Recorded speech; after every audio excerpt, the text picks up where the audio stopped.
Perfect. I'd like to call the September 24th, 2025 meeting of the Bay City Planning Commission to order. Please rise for Pledge of Allegiance.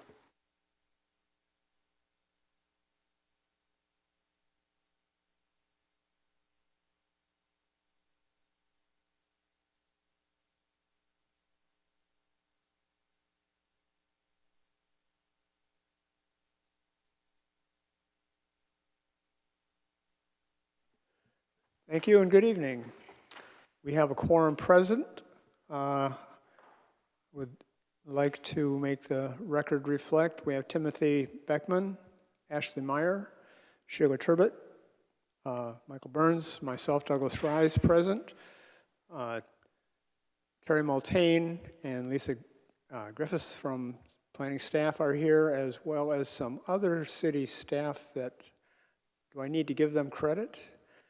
No, Shelley doesn't want it, so. First item on the agenda tonight is approval of the minutes from August 23rd.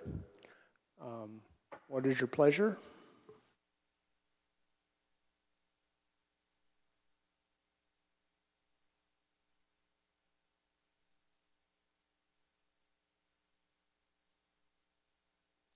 I move the minutes be approved. Second. I have a motion and second for approval of the 20th, 2025 meeting minutes. All those in favor say aye. Aye. Aye. Opposed, same sign. Motion passes. Item on the agenda, public comments.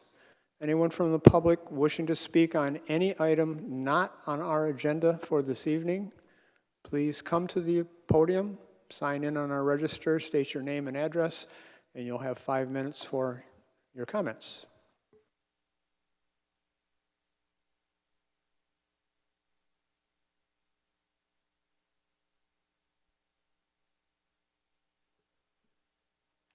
Seeing no one step forward, we will move on with new business.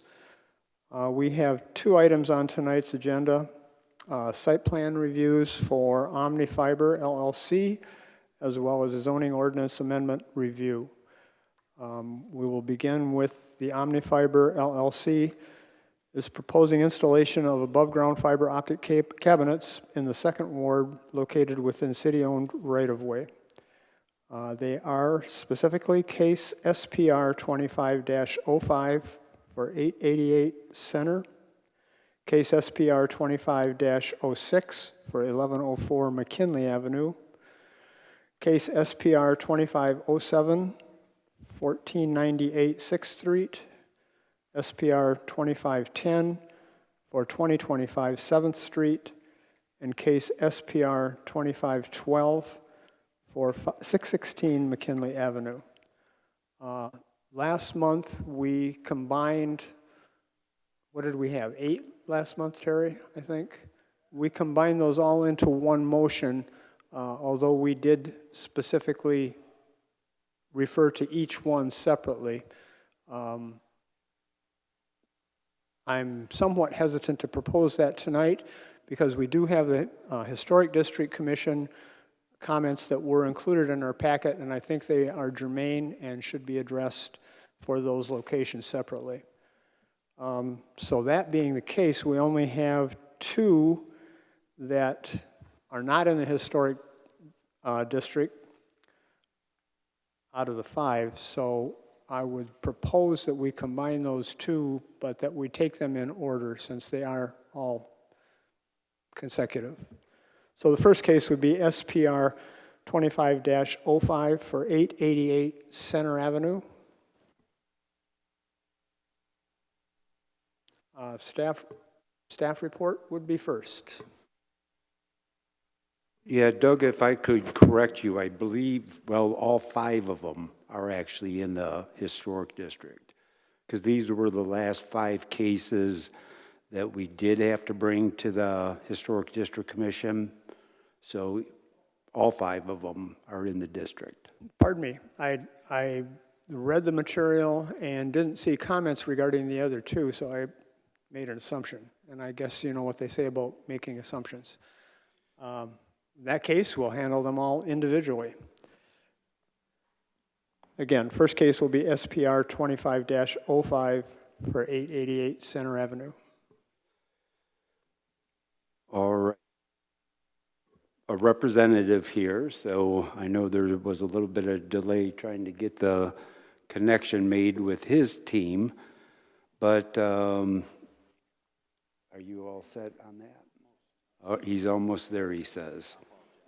So on this first one, the 888 Center Avenue, this one is located at a MDOT right-of-way, so their comment is incorporated into the report, which basically stated that they preferred the cabinet be located behind the sidewalk or not at all within the right-of-way. And then as a reminder, there is the MDOT permitting process, and he makes the comment that he'll address that at that time. But that is the one comment received on this. And then I guess a little bit of an explanation on the historic district information that was included. So what I included was the email, or not email, but the memo that I had prepared to send to the Historic District Commission, kind of explaining what the utility ordinance was and their role. Then we had the meeting, and then there was a lot of discussion with regard to not only just the zoning ordinance or the utility cabinet. Uh-oh. Right. The utility cabinet. Try it again. No, we're getting echo. Shelley, you're fired. Yeah. She didn't want the role of IT. Got to be a way there. Okay. Nope, it's still connecting me. It's still connecting me? All right, I'm fine now. All right, what was I saying? Oh, so with the Historic District Commission, I had the memo that I had sent to the Historic District Commission members prior to the meeting. Then from that meeting, there was a discussion about having a city attorney take a look at it. I met with them the following day after our planning, or the Historic District Commission meeting, and had that meeting with him, and then he prepared the memo. It looks like, he didn't do a deep dive into, providing all the parameters of that ordinance or the historic preservation. As you may have read in the meeting minutes, there was going to be a call made to the State Historic Preservation Office. I did call them. Unfortunately, we've been playing phone tag, and tomorrow I have a time specifically that I'm going to be able to talk to her. I left a detailed message explaining that, we're dealing with utility cabinets in the right-of-way, and what, if any, experience does SHPO have working with their other community certified local government historic districts. So I'm sorry I don't have that answer for tonight.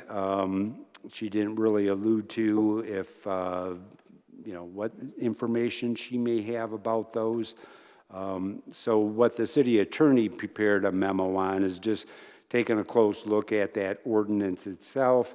And then there is an example that he had shown from the city of Vassar, where in their historic preservation ordinance, which in our ordinance, it's chapter 64, possibly in the future having an amendment to that to deal with items more specifically that may be in the right-of-way or in the neighborhood or just in the general area. But for right now, the ordinance is referring to a structure as the resource, and then it kind of takes a following from that standpoint.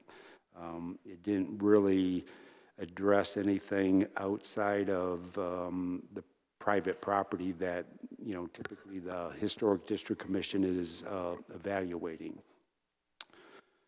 So I'll give Josh an opportunity to see if he can comment about this particular cabinet. I do know there's been some question about the size of the cabinet, and at previous meetings or even at the Historic District Commission meeting, the cabinets in their size, their dimension do meet the ordinance as far as size, because our ordinance allows up to a 66-foot or 66-inch cabinet. I do have, if needed, some information on the slide, or some slides that represent different cabinets. If Josh needs to pull that up, I did make that available too. So with Terry, that, before we get into this specific one, I have a more general question about all these. In the conversations with the Historic Commission, a number of suggested, well, maybe move it around the corner and stuff. So I'd like to know what the criteria and the importance of each location of these. What was the criteria used to pick these locations, and how necessary it is that they be in this location from the representative of the company?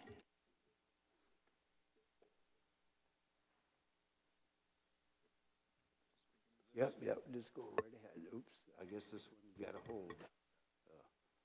So this cabinet here, Here, I'll hold that. share my screen. How does he share the screen? I got it.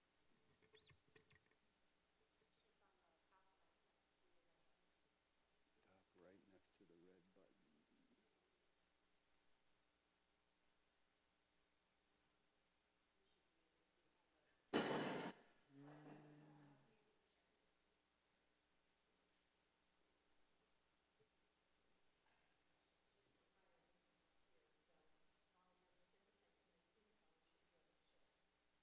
Yeah. Yep.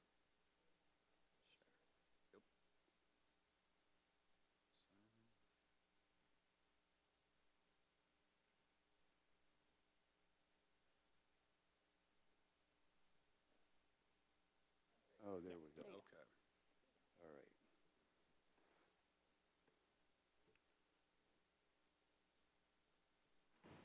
Mr. Byrne, with your question, I do not have that answer on why this particular cabinet's placed right here.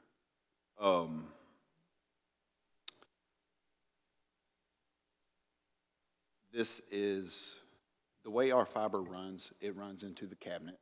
And Sorry, can you talk really close to, like obnoxiously close to your microphone? I'm deaf and I can't hear anything you're I saying. apologize.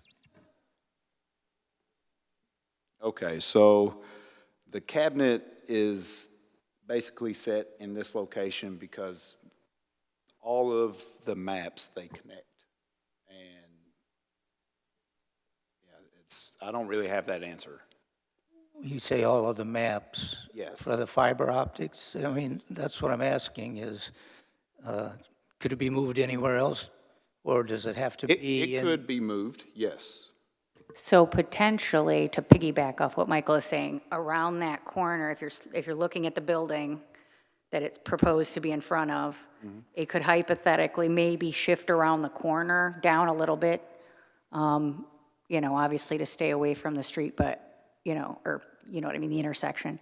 Yes. But it hypothetically could round the That corner. could, yes, or if this is a historic building and you guys do not want it there, absolutely, we can move it down the road to a better location.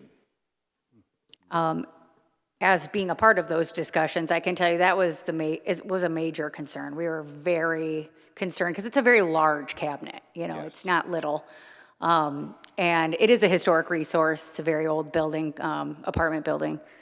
And I know that MDOT, they made their comment that they'd review the location if it was applied, but said not at all within the, prefer the cabinet to be located behind the sidewalk, which would be on private property, or not at all within the right-of-way.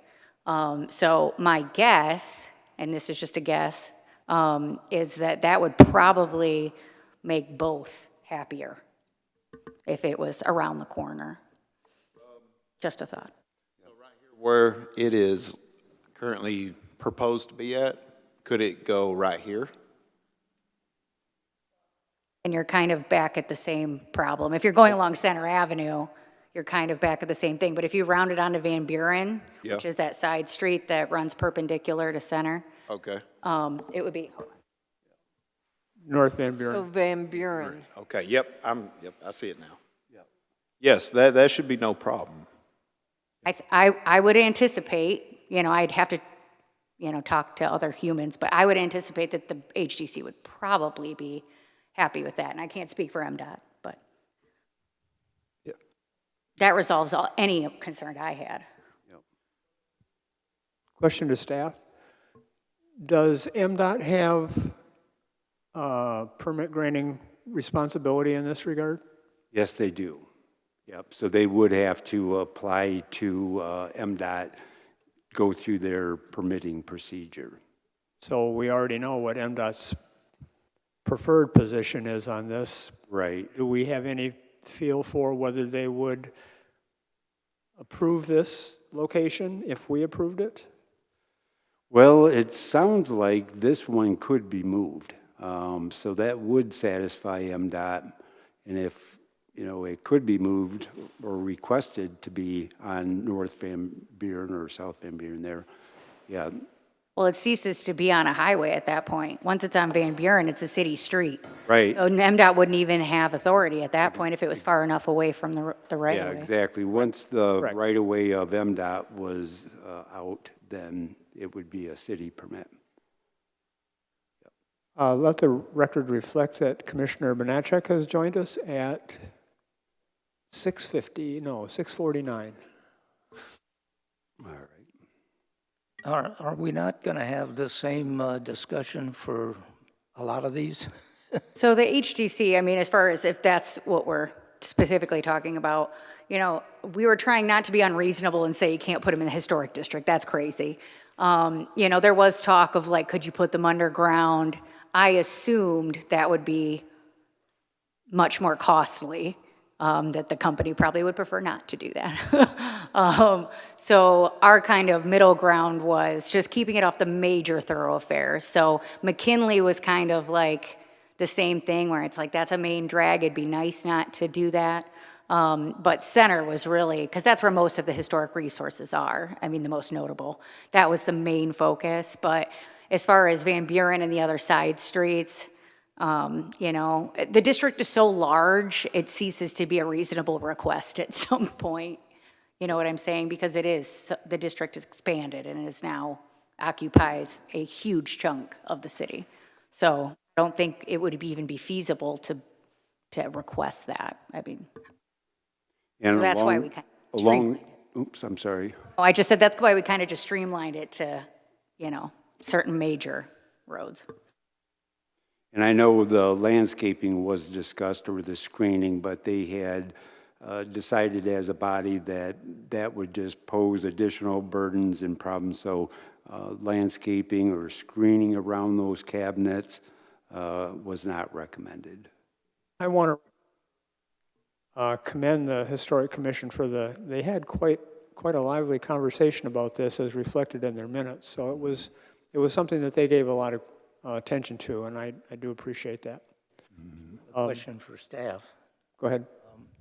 So if we say approve it, but move it around the corner, we can't really do that. We won't see a layout, right? So my question is how are we going to address these if we think it would be beneficial if they were relocated? Well, let me ask, how much time before these cabinets get installed? Are you waiting on us to get these approvals to do the installation, or how much time do I have?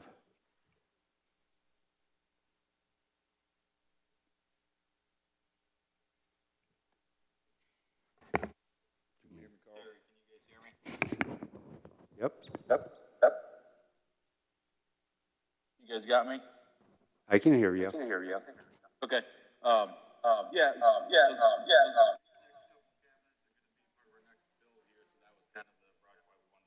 Make sure it was on the agenda for this evening. This one that we're talking about, possibly moving around the side there, it would meet all the same setbacks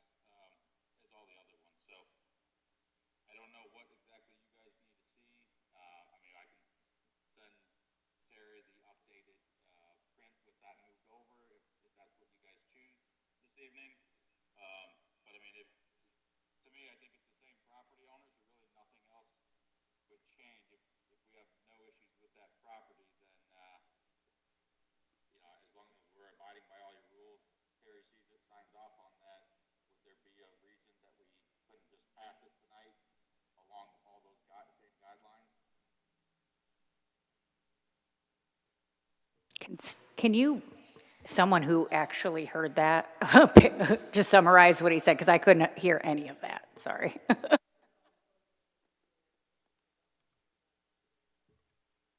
we're trying.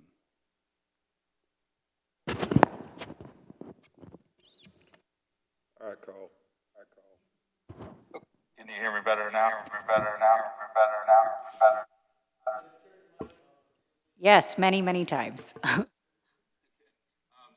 you know, all I was saying is that, if we do choose to move it around the side there, that, with it being the same property owner there, I don't think you would have to notify anybody else at this point. So if you guys would just approve that, I could redo the plans, give it to Terry, you know, to still have his final, signature on that print for that cabinet location, with it being in mind that we're gonna, meet all the setbacks and everything set by you guys. So it'd be the same thing, except, you know, essentially ask for your approval this afternoon, because it is in our next, these cabinet locations are part of our next part of the build here. So I really don't want to wait a whole nother month. It'll put us behind in our build plan. All right. Would there be a way that we could potentially not lump them together and then just approve the rest? Or potentially approve the rest, and then they could go ahead with, you know, the other locations? I'm wondering if we can't do a conditional approval on this, subject to staff review after the fact, condition being removal of, Just move it around the corner, Specific just pending site. site plan review or what, I mean, well, right.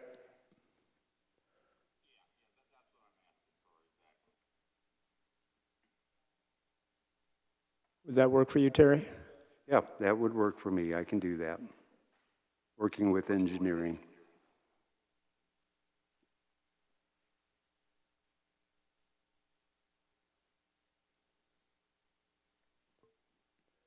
Other than that issue, did any commissioners have any other questions or concerns about this specific location on Center Avenue?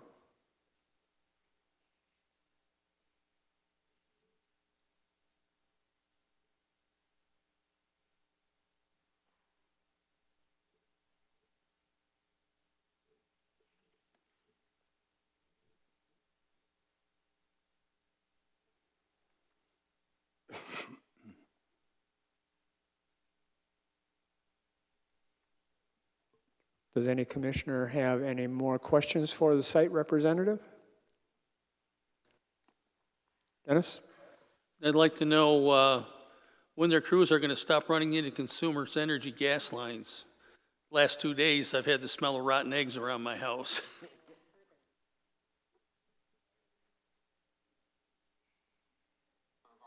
Just poking the bear. It's marked gas line, to be honest. So crews normally aren't at fault. I know sometimes even exposing utility lines, a shovel does it. So even when you're trying to do the safe way of exposing it, it's not, none of this is perfect. It's underground construction. If I may, as a civil engineer, I appreciate your quandary.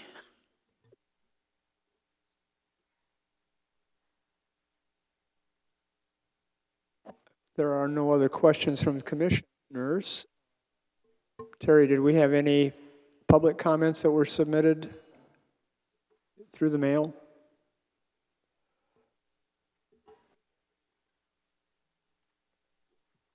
There was one comment received. Let me see where it was from here. It's sitting on my desk. Or is it in there? It should be there.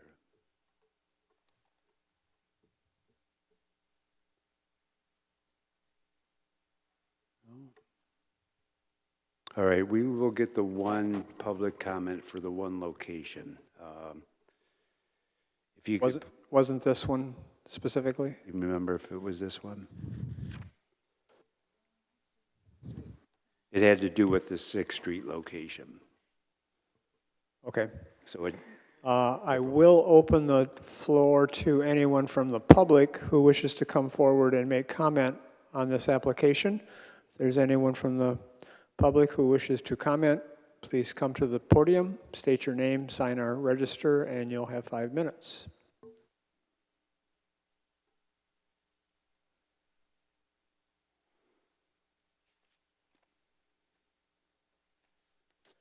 Seeing no one come forward, I think we're at a point where we can have our business discussion on this item. Does any commissioner have any concerns or issues they would like to discuss?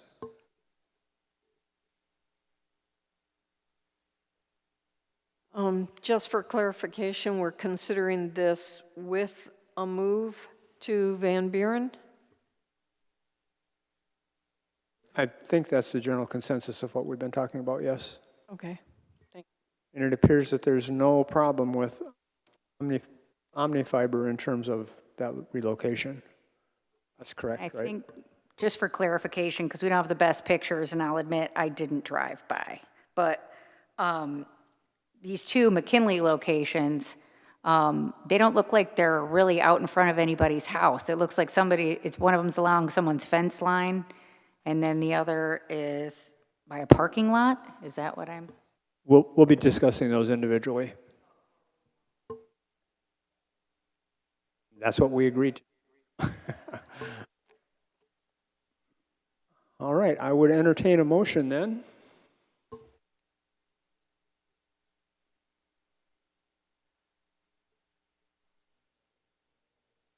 Yeah, unfortunately.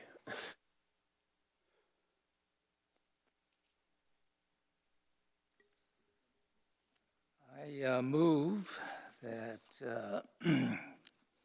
case SPR 2505-8 at 888 Center Avenue reapprove on conditions that a mover onto, was it Van Buren, be examined,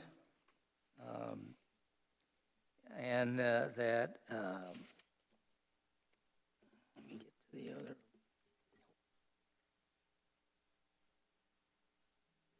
Given that relative to section 34-144 to the code, the proposal is not within 20 feet of a crosswalk. The proposal is not within 30 feet of approach to a stop sign or traffic control signal location at the side of the road within the lawn extension. That it will not pose the cabinet will not block egress from an emergency exit. The proposed cabinet will not interfere with another utility access to be maintained of its facility. Its proposed cabinet is not within 10 feet of intersection or crosswalk or edge of a driveway. The proposed is not within 10 feet of a tree. The proposed cabinet.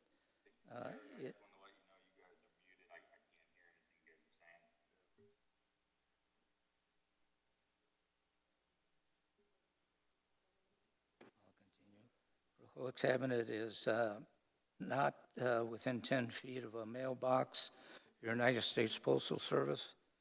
Proposed cabinet is not within 30 feet of a bus stop. These should all also apply to any move to Van Buren. Also within section 34-145, the cabinet.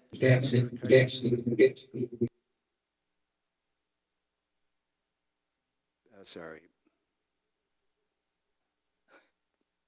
You want me to continue or no? Please. The specification meets the criteria within section 34-145, and relative to the cabinet size, orientation to the street, and other factors. Omni-Fiber is obligated to comply with specifications in Section 34-125 as condition of approval of any proposed cabinet. The application does meet the following. At least 14 days before the applicant installs the utility cabinet, the applicant shall give notice of such installation by first-class mail to all property owners that reside on the same street or cross street that are within 100 feet of the proposed utility cabinet location, and it complies. Notice shall be provided to the planning and zoning staff within these 3 days of the mailing. Number 2, upon applicant's complete installation of the utility cabinet and related equipment, fixtures, and appurtenances, the applicant shall provide the city accurate as building drawings of the entire area within 100 feet of the installation utility cabinet. Locations such as built drawings shall include it. The name, address, telephone number, and individual responsible for the content of the drawings, the drawing's date, north arrow, and site location on the map, the drawing scale, no less than 1 inch per 10 feet, lot lines and right-of-way boundaries, including location of any benchmarks or property corners either found on set. The accurate location includes height and depth of the franchise utility cabinet, related equipment, fixtures, and appurtenances, the location and exterior dimension of the neighboring house, garage, or other buildings, driveways, sidewalks, fence, trees, telephone poles, and hydrants, bus stops, play equipment, etc., shall all be on the drawing. Location of all number 3, location of all existing in the right-of-ways applicant agrees to indemnify, defend, or hold harmless a city for any injury that is direct result, in whole or in part, to the franchise's as-built drawings being inaccurate regarding to the location of the franchise utility cabinet, related equipment, fixtures, and appurtenances. I have a motion. Do I have a second? Second. I have a motion and a second. All those in favor say aye. Aye. Opposed, same sign. Motion passes. First one.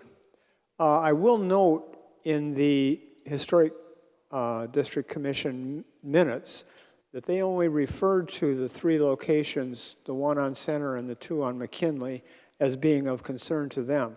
So I don't see a reason why we can't go ahead then and combine the other 2 into one motion, if that would meet the pleasure of the board. Right. My question was just with the McKinley locations. And we'll talk about McKinley Yeah, separately. but yes, otherwise, yeah.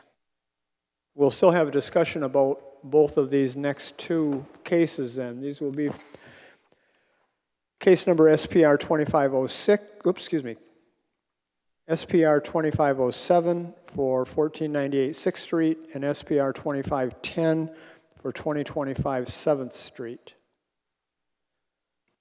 Terry, you're up first.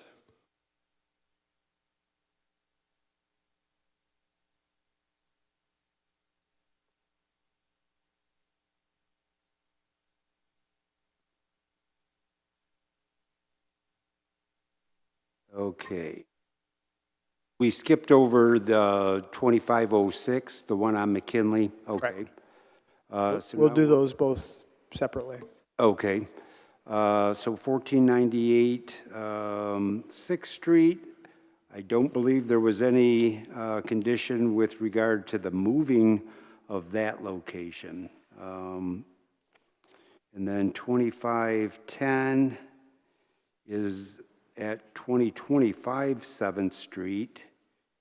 And judging from the map, there was not any condition on that one from the Historic District Commission. And then last, no, Yeah, that is the last. Yeah, just those two. Yep.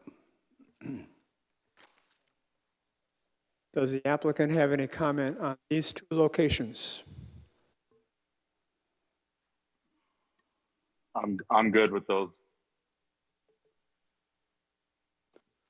It appears that 1498 6th Street is adjacent to a vacant lot, or at least an undeveloped lot. And 20025 7th is right next to a swimming pool.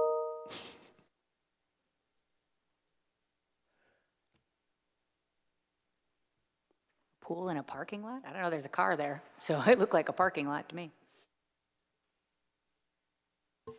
Yeah, it's not quite a parking lot. It's, you know, that residence parks in the yard there, but there is a privacy fence up alongside there, so you won't see it from the pool.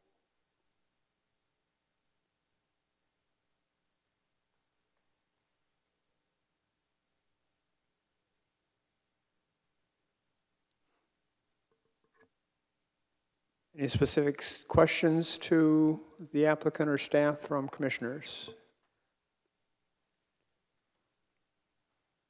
Is there anyone from the public who wishes to come forward and make comment on either the 6th Street or 7th Street locations for Omnifiber's cabinets, utility cabinets?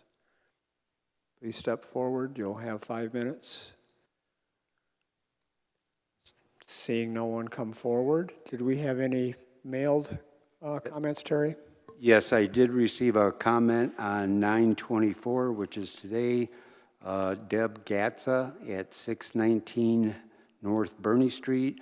She was concerned about the cabinet obstructing sight to the west when heading north at the intersection by the stop sign on 6th Street. I'll read that again. Obstructing sight to the west when heading north at the intersection by the stop sign on 6th Street. So I guess the question would be, did it meet the setback requirements from intersections? And let me see, which one is that? So the stop signs are on Bernie. There is That no says stop 30 feet. 6th Street. Can you talk into your microphone? I didn't even know you were talking. He said the stop sign's on Bernie, not 6th Street. Right, I think that's what he's talking about. You're at the stop sign on Burney, looking west on 6th Street, and then having that obstructing your vision. Do we know how far that cabinet is from the intersection? That's a vacant lot there, and it's all open. There shouldn't be any visibility problems.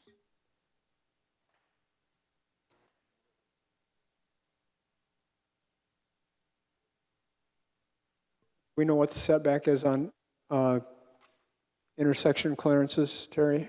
I don't, unless I can refer to this map that I had up here and try to get to that intersection. And for the record, it does look like it's already partially blocked by that pole. I mean, what are we talking, another 5-6 inches?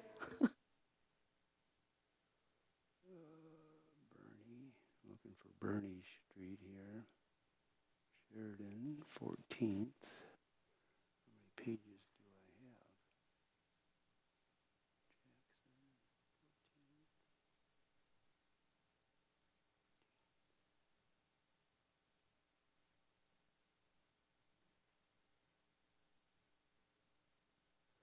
Let's see, it was, oh, I don't have their numbers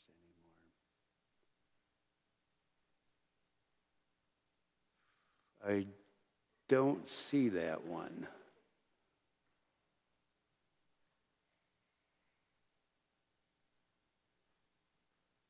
Yep, I don't see that one. So I can't answer that myself. There's South Farragut. Those are all near 14th. 14th.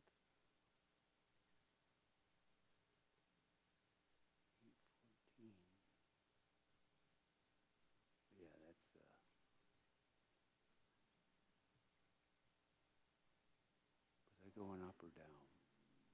Dove's going back up. 13, yeah. Nope. See map below, they're at, keep going up, okay.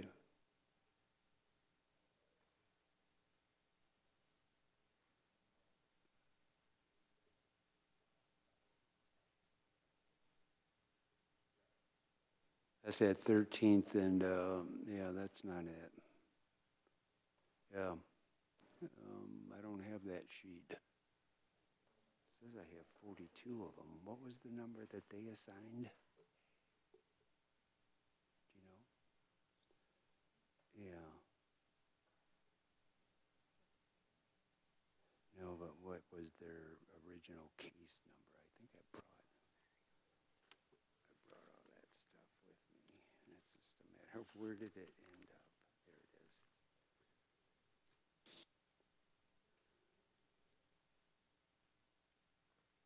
Yeah, that's our case numbers. So for the record, what I asked Dennis was, how wide is a standard telephone pole? He said they're not standard, but between anywhere from 12 to 16 inches. It's an 18-inch cabinet. So we're arguing over a few inches, 6 to 4 inches difference. And it's further back from the pole, too. So you're even further away than that pole. You see what I'm saying? It should not cause any obstruction at all. And didn't this already get reviewed, Terry, by someone at a city level for traffic flow?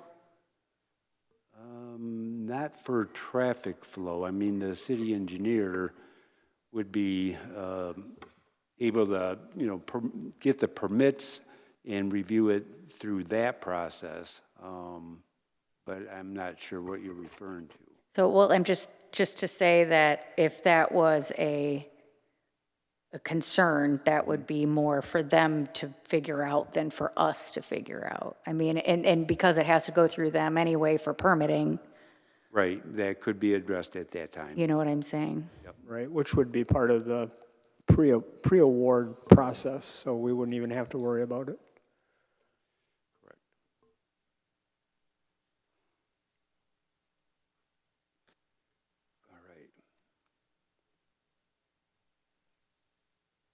All right. Do we have any other discussion from the commissioners regarding this particular location?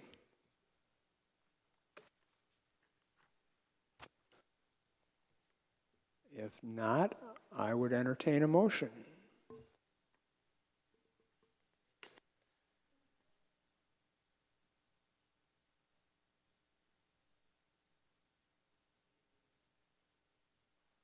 I think, Terry, I was gonna, the first one yes. has been read. Right. What we could do is just copy that same, because it's consistent throughout the findings. So you could just reference that instead of having to read that again. whole thing again. Yes. And we could combine this with 7th Street. Correct.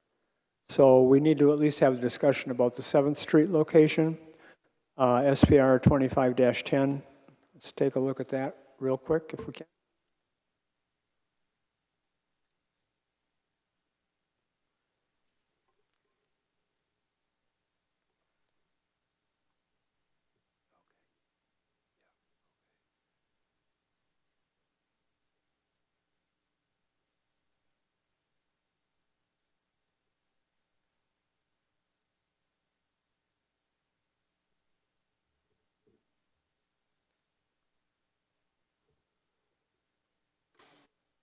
Does staff have any comments to make on this one, Terry? No, I don't. Does the applicant have any comments that they would like to make? I'm good at this time.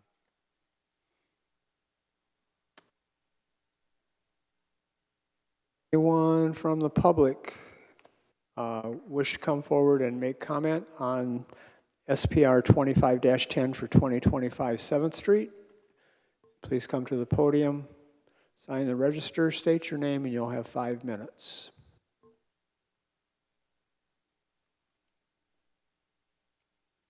Seeing no one step forward, did we have any correspondence on this application, Terry? No, we did not. Do we have any discussion we would like to have on this particular application? If not, I would entertain a motion for both 2025 7th Street, SPR 2510, and SPR 2507, 1498 6th Street. I'll make a motion to approve SPR 2507 and SPR 2510. Based on the previously read regulations from section 34-104, 34-145, and the conditions of issuance of a permit. I have a motion. Second. I have a second. All those in favor say aye. Aye. Aye. Opposed, same sign. Motion passes. Are we not including 2506? We're going to go back to that.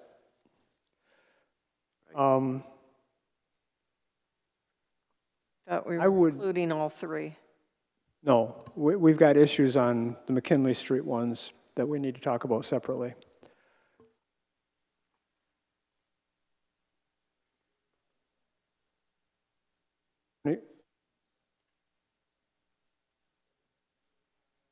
We had 6 and 12 left.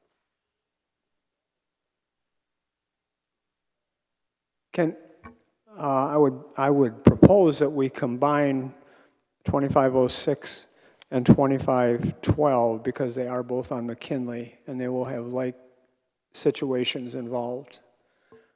And if that sounds reasonable, Sure does. Well, I guess it would depend if there was any objection from Omni Fiber about potentially moving those cabinets. Is that also still an option for one, for both? well, we're going to talk about them both separately, even though we're going to combine them into one motion. But, because we can deal with conditions on each location within that motion. Yeah, I mean, I just assumed that the issue was the same for both, but that's okay. So let's talk about 2506, 1104 McKinley first. Terry.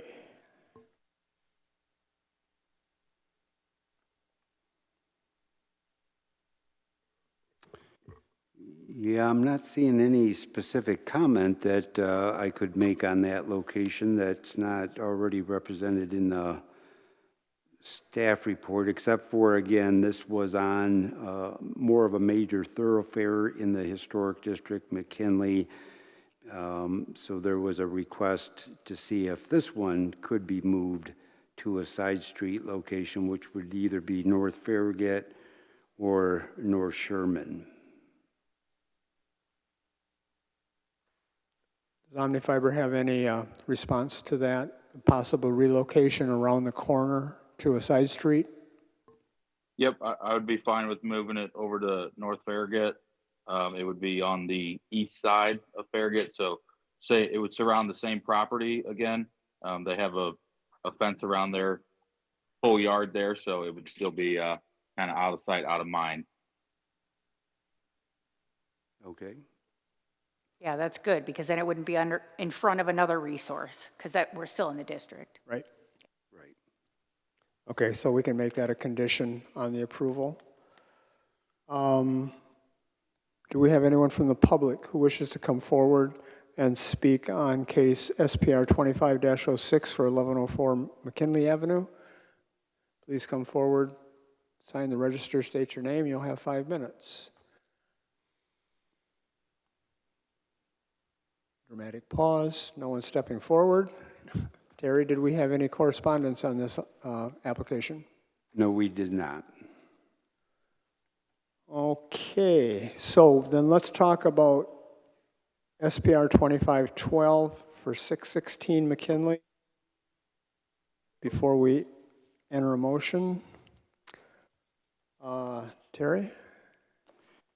Yeah, this one would be located on a portion of a one-way, because once you go past Madison and as you're continuing west, or east, I'm sorry. Just one block though, right? Yeah, just that one block is considered a one-way on that. Let's see. Yeah, I guess that's the only unique thing about that. You can see in the bottom right-hand corner, that would be Good Samaritan there. I thought they had some screening. I do believe they have some of their own screening in their parking lot there, I know. So I guess I don't have anything specific that would prevent that location other than trying to move it. Well, where would you move it? Yeah, that seems. Josh, I can't hear anything. You said he can't hear anything. Can you hear us now? Right. Okay. Can you hear us now? Yep. Okay. So could you repeat that question, Ashley? Oh, no, I was just saying that I kind of was stumped myself on where you would move that. That's kind of right when you lose the lane coming in off the bridge. And so if you were to go around the closest corner, you're now on Madison, which is another major road, you know, and you're pretty far from the corner. So I guess I would be curious to hear from them if you could even go that far, you know, because you'd be going all the way down the block and around the corner. You know what I'm saying? I would honestly rather not move this one.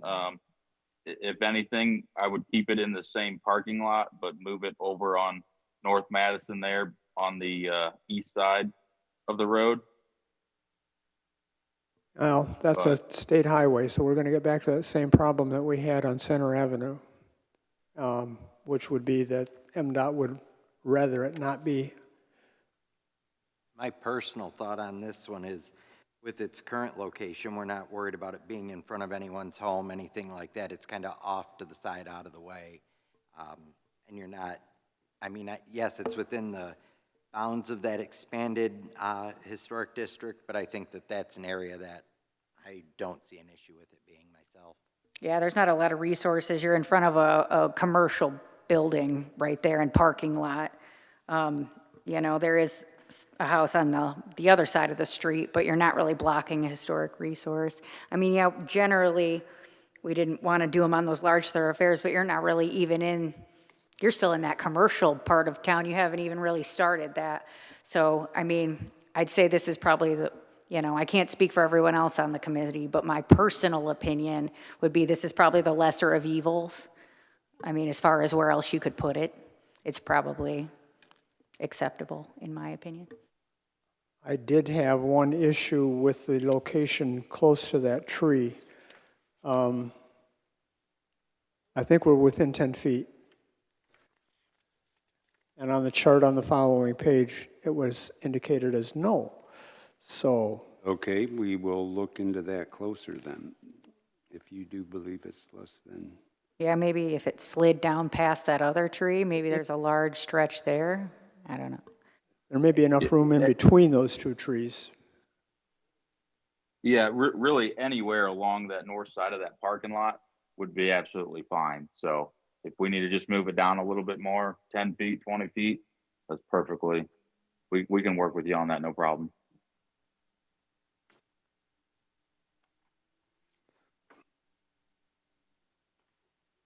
Do you have any other questions for the applicant? Yeah, or staff, excuse me. Is there no issuance with the fact that it is a one-way?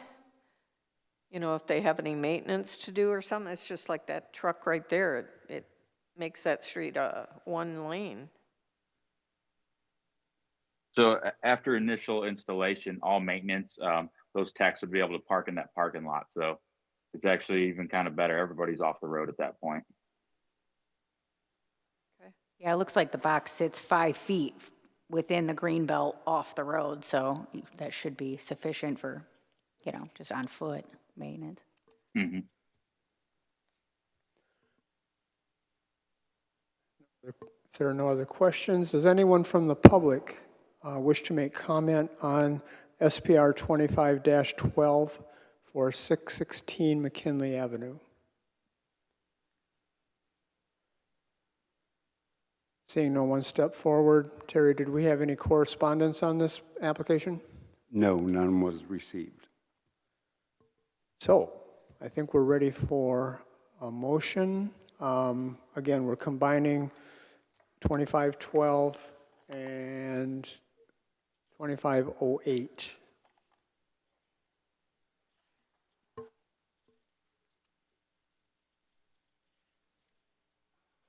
I will move the approval of SPR 25-06 and SPR 25-12, with SPR 25-06 looking to relocate the cabinet to the North Farragut Street side, and that will have to be administratively approved by the planner. These are subject to all the previously read items of Section 34-144, Section 34-145, and the conditions of issuance of permit. Second. I have a motion and a second to SPR 25-06 and SPR 25-12. All those in favor say aye. Aye. Aye. Opposed, same sign. Motion passes. Thank you. All right, thank you. Thank you, guys. All right, we're going Have to a good close evening. this out. Good evening. You're all set now? You don't have any more sites that are going to be built out on this? There will be still a few more that are submitted here. We are not ready at this time, though, so it'll be a few weeks before we submit those probably. Okay, great. Thank you, and good luck. Thank you, guys. The chair Okay. would entertain a motion for a 5-minute recess so I can go get my glasses. I would entertain that motion. Do I have a second? Motion to break for 5? All those in favor, say aye. Aye.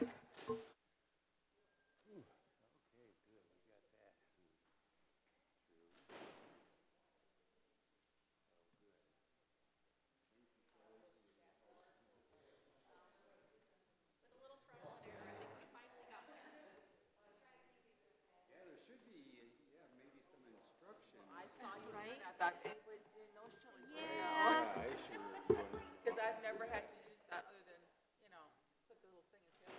Right? Join. Okay, so now, that's your, and then. It's a little painful, but. Not too bad, it could have been so much worse.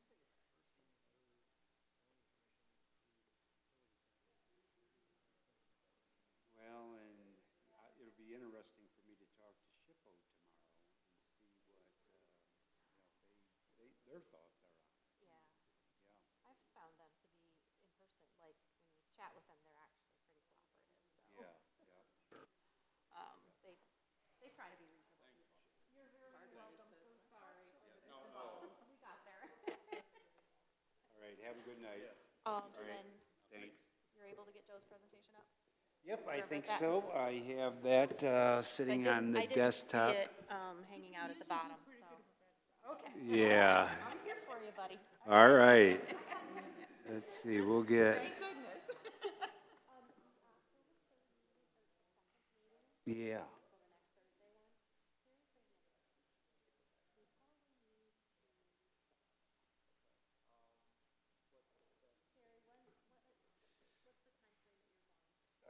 Just that week. So all next week. Yeah, all of next. Okay.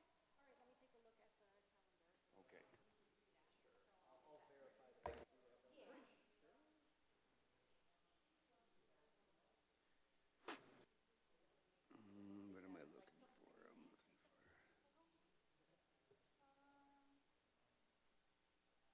Okay, slideshow from the beginning. There we go. It'd be on the 9th. The 9th at 2:30, same time, same bat channel, same bat place. Debbie's out that day, but that's okay. No.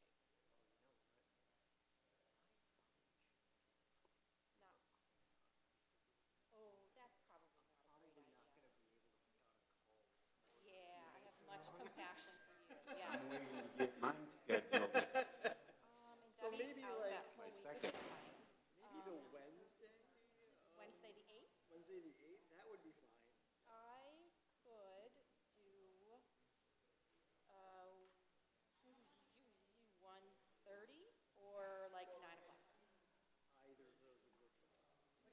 I could do 9 if, this is on Thursday or Wednesday? Wednesday. On Wednesday. I got DDA until like maybe 9.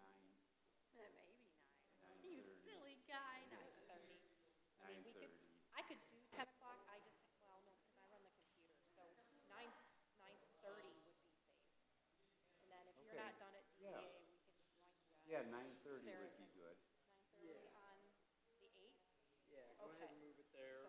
So I'm gonna do that, so let me open this, if we wind up with people that hard stops. Eight.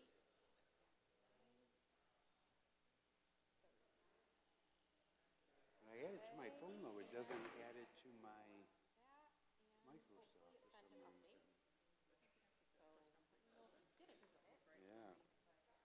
Because Debbie, said, oh, I didn't have something on there. I said, yeah, I put it on there from my phone. Okay, we got that.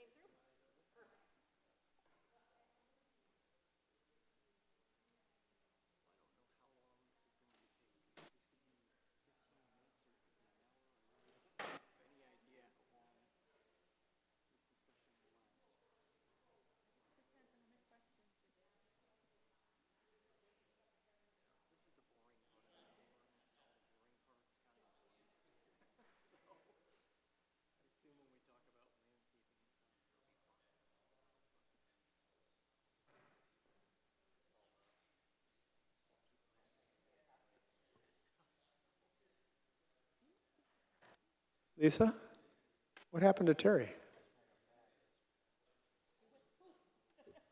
Yeah. He's coming.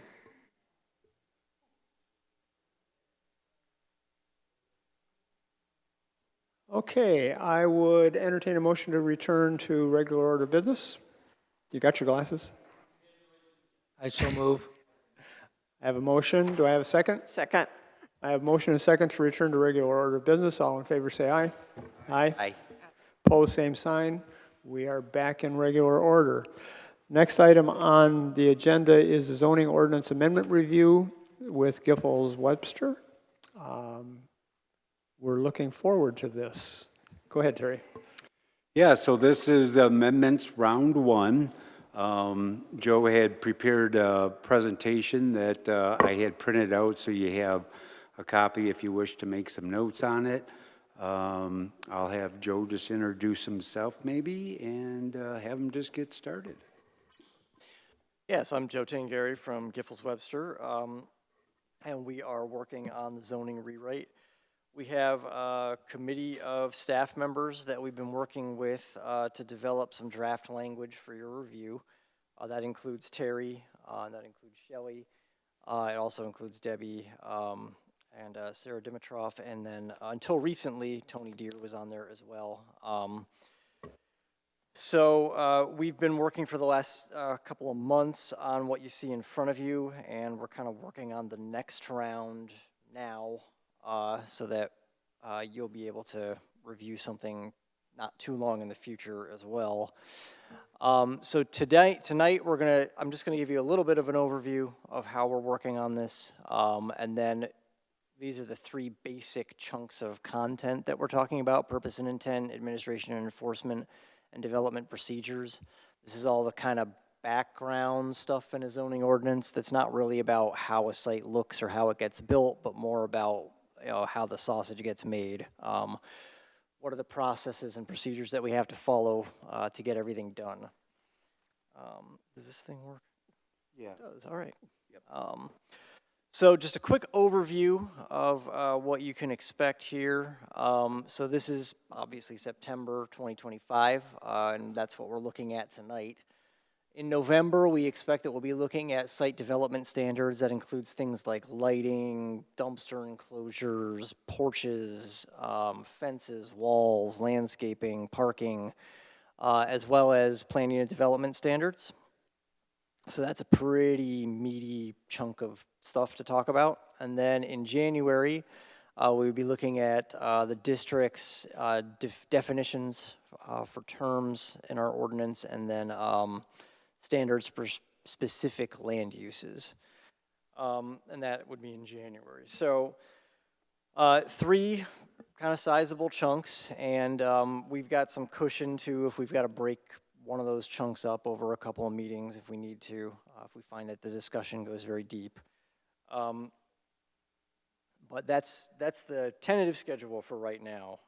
So I'll definitely be back here in November, and I'll definitely be back here in January, and we'll see if we have to work something else in there too. So for today, we're going to start out with the set of amendments that begins with Article 1, short title, Legal Basis, Purpose, Interpretation, and Applicability. So this content establishes the basis for adopting a zoning ordinance, what the purpose of the ordinance is, and how it should be interpreted. It's the sort of boilerplate content that very rarely gets looked at by an applicant or even staff or planning commission, just because it's kind of the background of the zoning ordinance. It's sort of what establishes that we can even have an ordinance. So there are 10 subsections here, and some of them are already in your ordinance. Some of them are either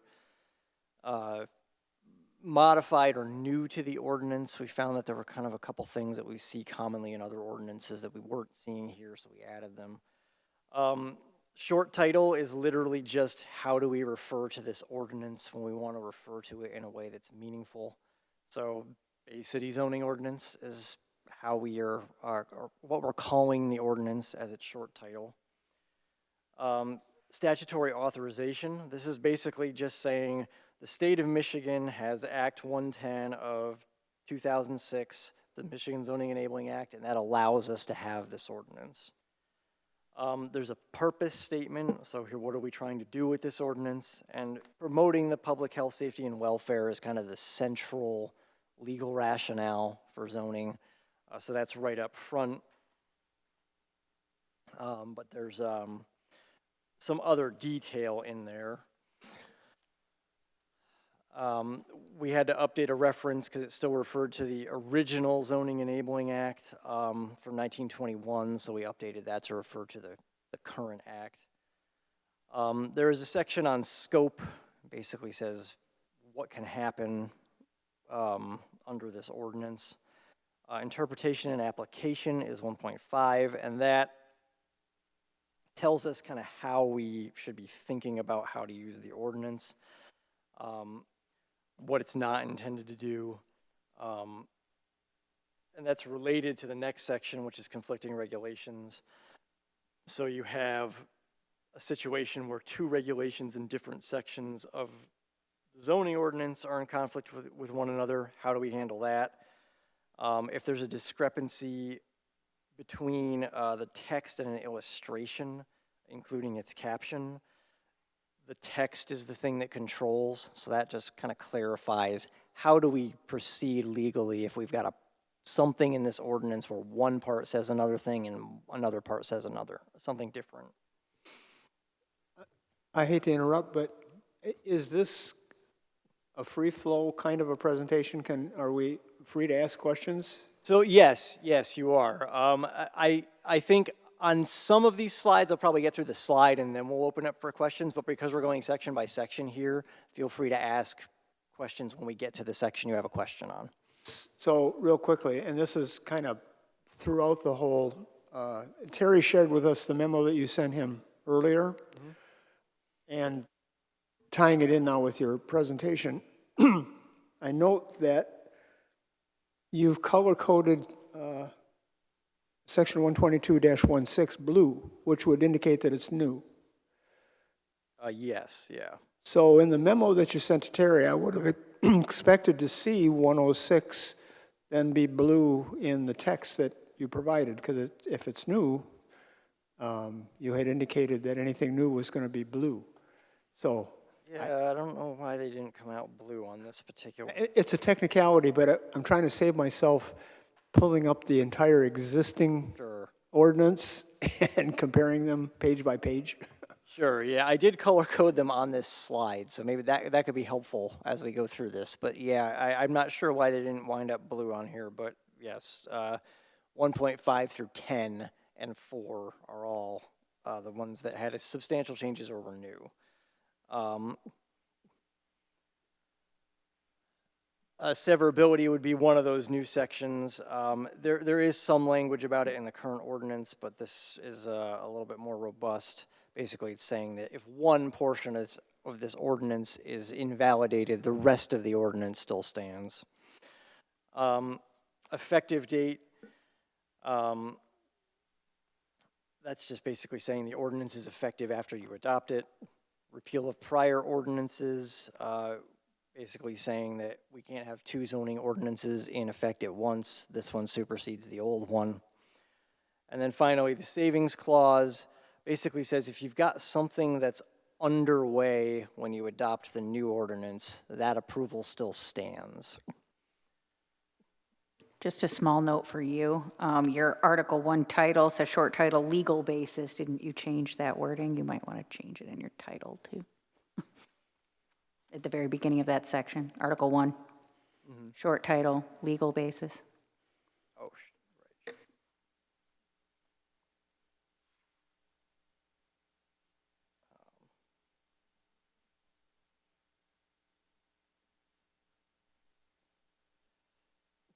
So again, this is kind of basic foundational text. If you have any comments or questions on any of it, I'm certainly happy to discuss them. Otherwise, we can move on to the next item.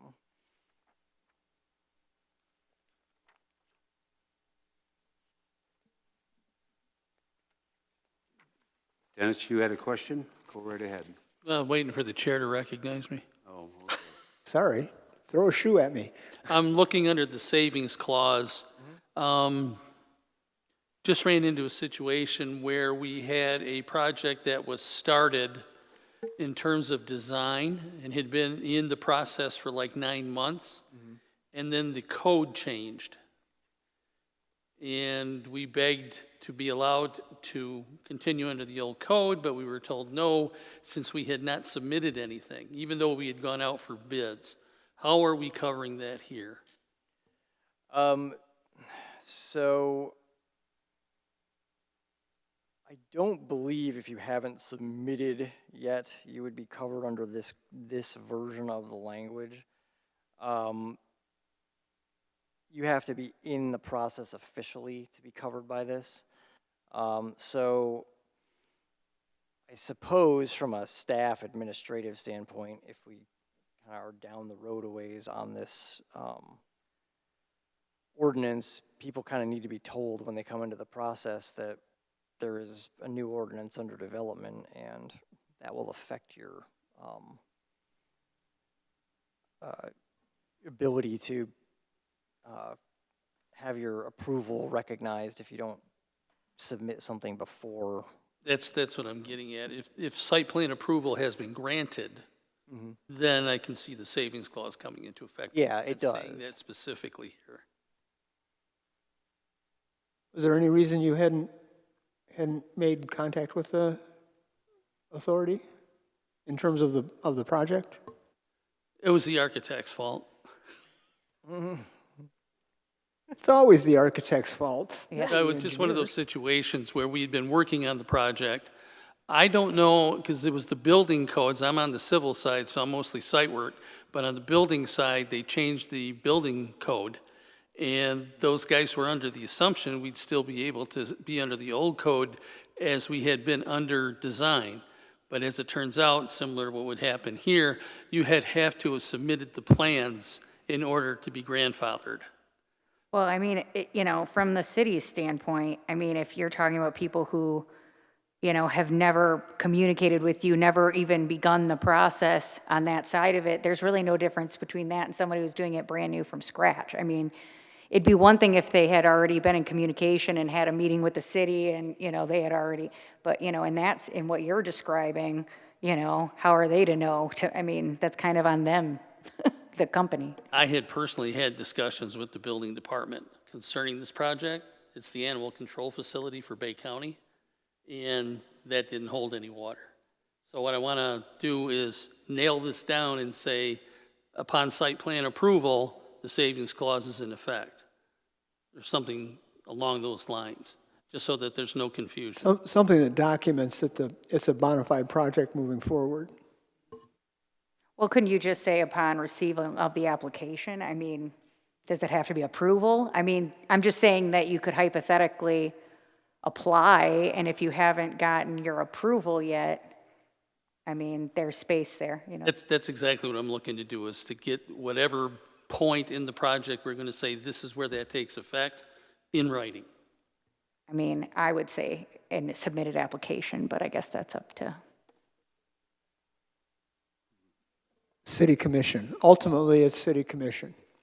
They'll take our recommendation under advisement, but they get to say yes or no. I'm just trying to put Terry on the spot. I knew you were describing a building-related issue there. Sorry for the interruption.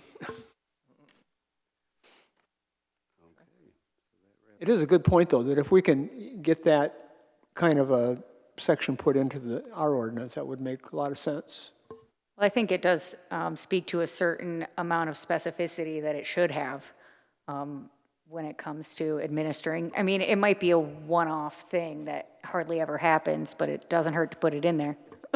The downside of something like that, though, is that if you get something approved before you actually approve your new ordinance, you could be missing something. I mean, there could be something substantial that just because you've gotten the approval, you're under the old ordinance, even though we have something that's could be vitally important that we wanted to affect. Yeah, but then the alternative to that would be that any time that you had approval and then something changed, you have to go and start the process back over. You know, I mean, that's not really a reasonable expectation. You can't put the onus of complying with the code based on a code that doesn't exist yet. Yeah, I think True. case law would agree with you, generally speaking. Thank you.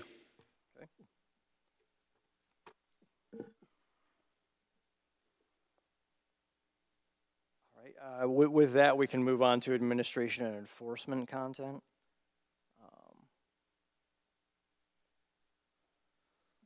So, you know, these sections kind of deal with administration of the ordinance, how the text and zoning map can be modified, how appeals are processed, handling nonconformities, responsibility for enforcement and violation.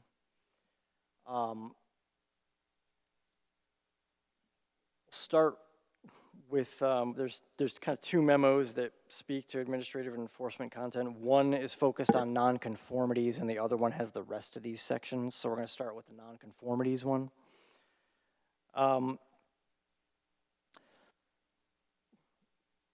These memos that have multiple sections involved, I've provided where the content is in the current ordinance in that table, and then roughly what the new section number is going to be if we've determined that. A couple of them are their own articles, so they don't have section numbers because it's a range of section numbers. But I just wanted to point that out, that we're trying to be clear about where it is now and where it might wind up. We are looking at, in the codification of the ordinance, trying to reflect the article number in the section number.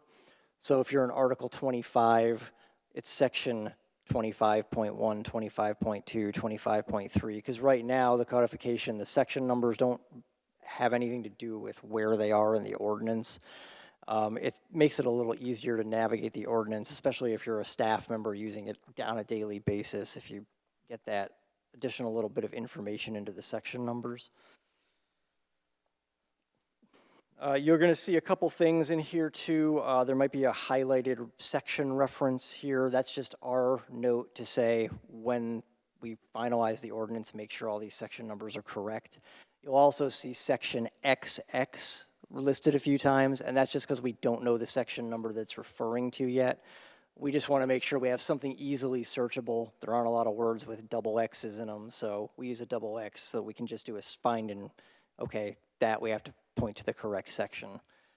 So you'll see those throughout the text, and that's what they mean. Let's make sure we don't actually have a section XX. We don't. We have an article XX, but not a section XX. It'd be a very popular section if we did it. So everything's going to stay under section 122? Yes, 122 will be the chapter of the code that the zoning ordinance is housed in, yes.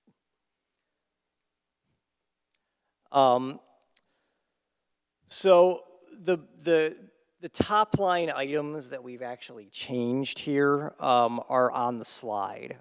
There are some other details in terms of what's changed, but for them, this is really the meat of what's changed from a policy perspective. So providing a route for the Planning Commission to approve expansions of nonconformities if certain criteria are met. And that is in section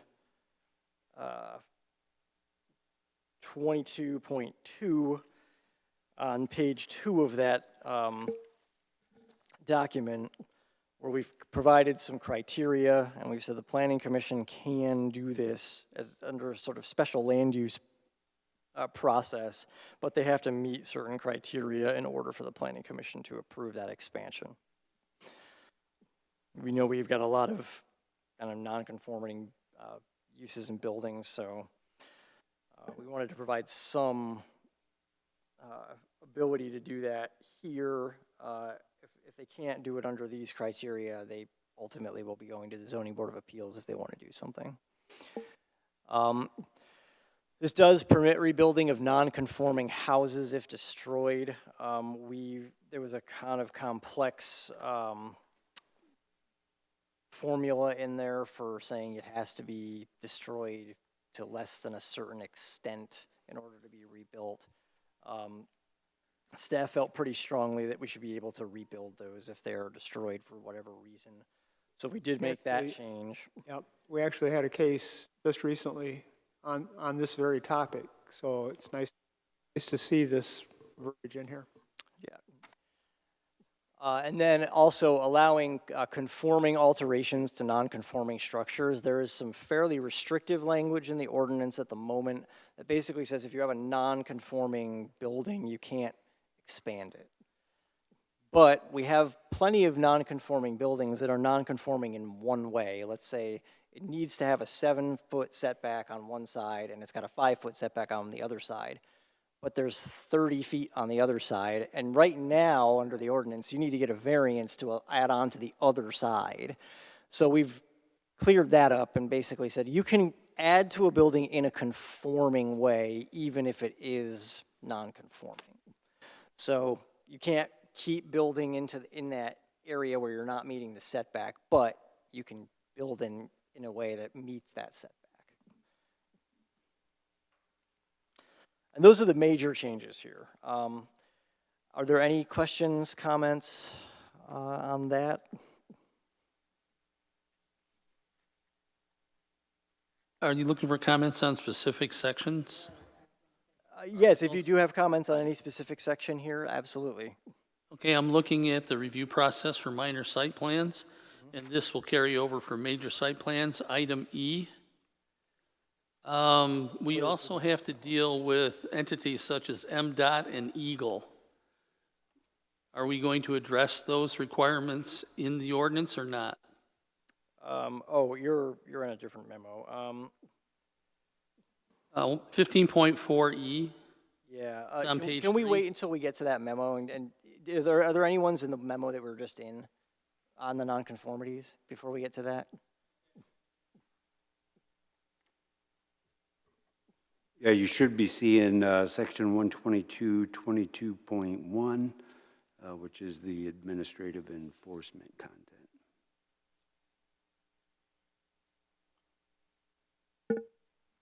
I just want to make sure we retire all questions and comments in this memo before we move on to another one. I mean, I have a bunch of little nitpicky stuff. I mean, like in individual wording, they talk about when you're in 22.1, it says, and the very last line, your added stuff here, and to recognize that certain commercial uses located in otherwise residential districts reflect the unique character of the city. Is there any direction or specificity to which you're referring? No, in fact, I think it was trying to avoid being specific about particular uses. So is that discretionary? Well, I think what it's stating is just that this ordinance does recognize that there's certain commercial uses located in otherwise residential districts reflect the unique character of Bay City. Like I had explained to others, Bay City adopted the first ordinance in 1938. So anything that was constructed in the city, which is probably the majority of it, some of the historic stuff was all done before 1938. So we do have, I guess, unique circumstances with nonconformities in the south end especially. There's several bars that are have kept their residential zoning. So anytime a use is proposed there other than the same use, then it does require zoning board of appeals action. So that's how that, I guess, is trying to address the uniqueness that Bay City has, these commercial nodes that haven't been rezoned. Right. In looking at what we're getting at here, since Bay City was founded with ethnic enclaves throughout the city, each with their own meat markets, bars, churches, etc., that is what this, is hitting at. Essentially, yeah. We've run through this before. These commercially zoned parcels are not spot zoned, they're just grandfathered. And the issue I have with them is commercial zoning does not require parking. They rely on on-street parking. And all of these are in residential neighborhoods where on-street parking is going to be an issue. I don't know if there's anything we can do to address that. I doubt it, but that's what sticks in my craw. Well, and I can't help but feel like city planning and the master plan and all these things are trying to go towards, more walkability and having more of these commercial spaces within residential areas. So, in this context, it kind of feels like, okay, yeah, they're grandfathered, but, and we'll allow them to exist, but we're not necessarily encouraging that. Is this in alignment, I guess, is what I'm Well, that's essentially what ultimately it is. asking with those objectives. It's saying that we recognize that, yeah, there's uses that are not in the correct zoning district, but we recognize that they're part of the character of the community. And then, of course, some of the other changes that were made make it a little easier to actually do something with these buildings if you need to. And then I did notice too, kind of this back and forth between the usage of the word structures and buildings, and it seemed like in certain places, one was used and certain is the other. Can you speak to that? Is there really a significant difference? Should there be a continuity there? I would say that, and I could certainly review each instance, but structure is more inclusive than building, because a building would be a type of structure, whereas a structure is really kind of anything built on the ground, so it is a broader term than building. And I would think so. So is it consistently, it seems like they're almost being used interchangeably sometimes in here, or it'll have an either or. I noticed in one point, one was crossed out in place of the other. There was, I wish I could find it. But there was just, to me, there was some places where it kind of suggested the more broad, and then in other places, the more specific. So I just guess I was just asking, is that intentional, or was that just because they're so similar? Sure, yeah, we can just make sure that we review that and the right term is used everywhere. Yeah, it looks like section, 122.22.5 is where you might be referring to, Ashley. Yeah, that's what kind of tipped me off to the multiple ways of using it. But throughout this, there's different ones, you know, that are used. So I guess I was just asking if there's, yeah, like even C in there, on any non-conforming building or structure or a portion thereof. I mean, there's just some, consistently throughout the document, it's, you know, is it intentional for them or not? Or are they just loosely? Sure.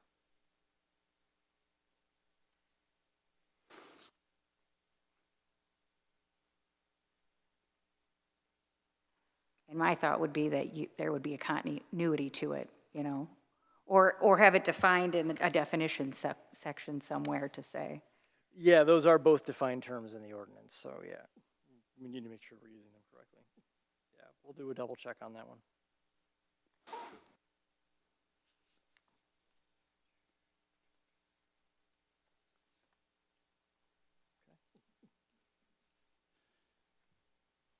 There's something else that seems kind of vague, and maybe it's another intentional, but section. I could have jumped ahead. I might be jumping ahead. Or are you just in the next memo? And it's E under, I guess we're still in this section, E. And if it's at the top of page 4. Yeah, it says, amendment of this chapter, and upon which actual building construction has been diligently carried on. That's kind of ambiguous. I mean, is there some sort of parameter to that? Like, I mean, you have to be here once a week for, you know what I'm saying? Yeah, pretty common type of language that you see. It is a little open to interpretation. And I think the reason for that is that diligent work can mean a lot of different things. Like, you could have been stuck in engineering review for like a while or something, and it's just because there's something that's not working, or you're waiting for some permit from the state or something like that. Or you could have your shovel in the ground and you could be working on the building. There's a kind of a lot of different ways that could go. So we try to give staff a little bit of latitude to determine what actually qualifies as diligent work. And if the site's, you know, really kind of been abandoned, that lets them sort of say, all right, look, nothing's been happening here. We can contact the applicant, see if they're still moving forward or interested. And if they're not, or if they've disappeared or something, then you can kind of say, well, all right, obviously nothing diligent is going on here. But it's a fuzzy line kind of by Yeah, I mean, I guess my thought would be to try to, you know, make that a little bit more clear, you know, have it a little less discretion in that. You know, there's other timeline types of parameters in here.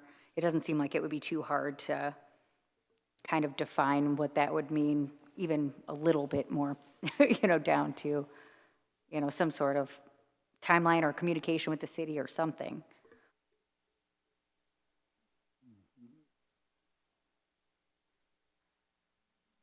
You know, because I could just hypothetically say, well, I'm working on it. You know what I mean?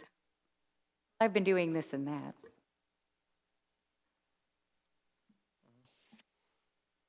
Yeah, now keep in mind that the building permit, once that was issued, then I think the building officials have that clause also, because there is a 6-month period and then they can renew it. But I think what Joe's talking about is similar to how the building officials kind of review their code, but it is based on that 6-month expiration. And then if you don't prove to the building official, then I guess they would just deny the renewal of the building permit. And then they would have to take out a new one. But that's what.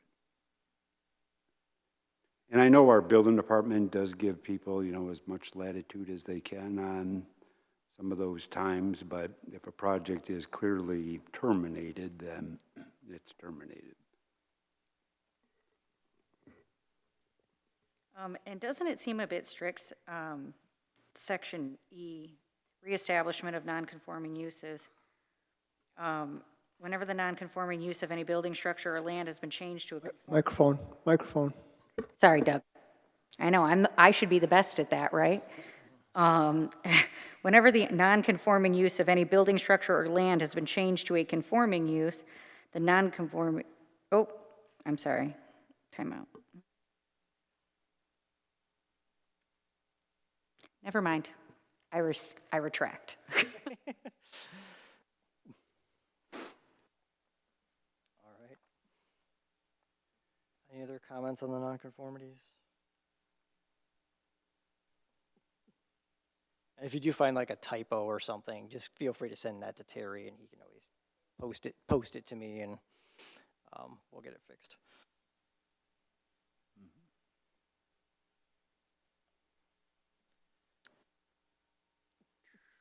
Well, we can move on to the next item, and if you do think of another question, definitely feel free to go ahead and bring it up.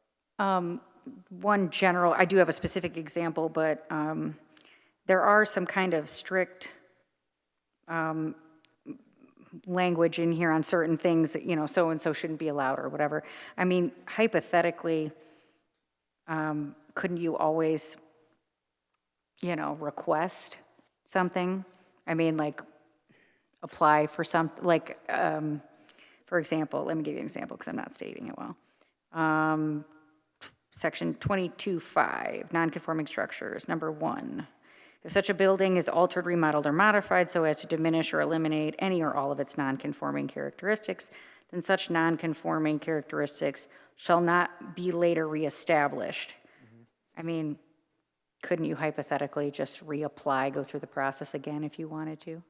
You could most likely go for a variance if for some reason you had to do something that, Like, if you want.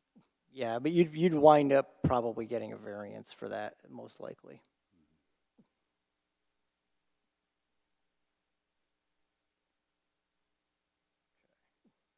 Moving on to that next item, it's the rest of the administration and enforcement content.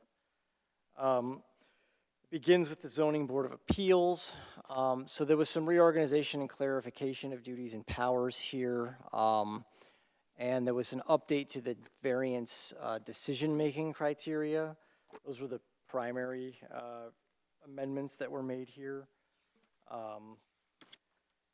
In particular, on page 2, you'll see the authority has been sort of reorganized. So there's administrative appeals, there's interpretation, variances, and that variances is broken down into non-use or dimensional variances and use variances. So those are really what the Zoning Board of Appeals is making decisions on. Where, I'm sorry, maybe I missed it, but where are you Yeah, referring to? I'm trying to find it too. I think we're all looking. Are we sure we got this? Yeah. Oh, yeah, so it should be, there's 2 memos that say administrative and enforcement content at the top. We were just looking at the one that was focused on nonconformities. The other one will start with Zoning Board of Appeals. It has a table at the top.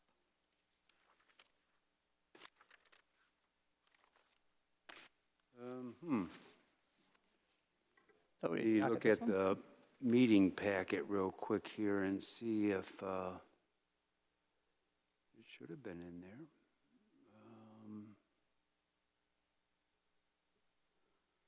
See if something happened here.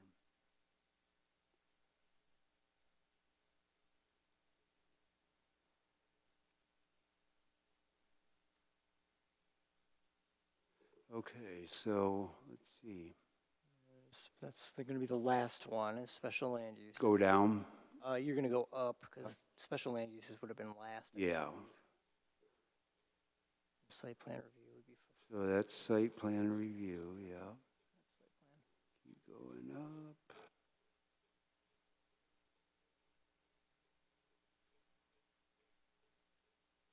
Oh,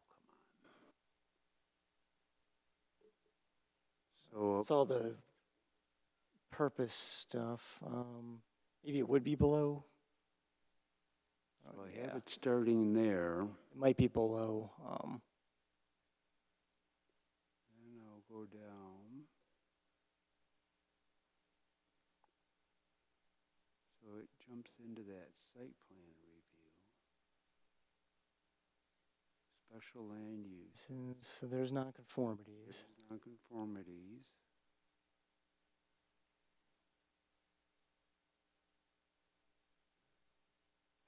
And that's the end. Oh, yeah, there's another memo that Okay, let's see if, missing apparently. let's see what happened to that.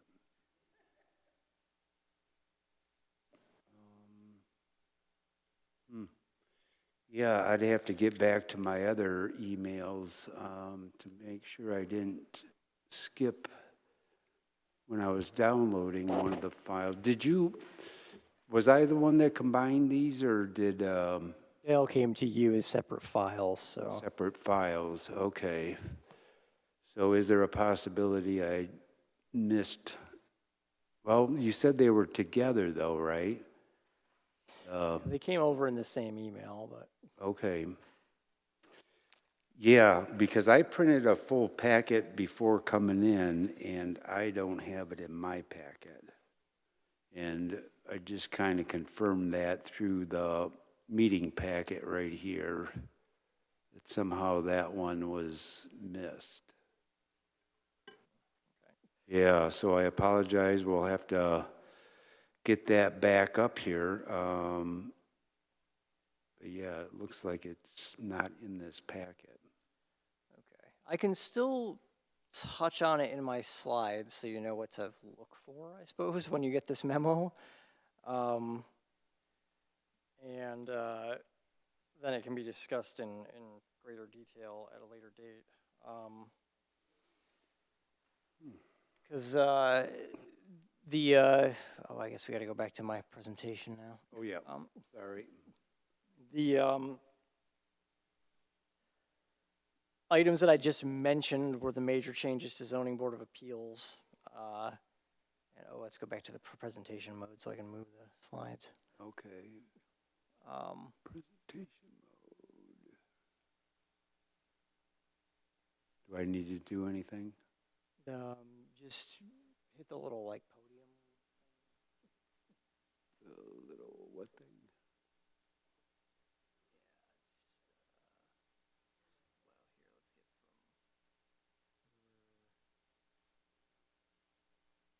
Right there, yeah.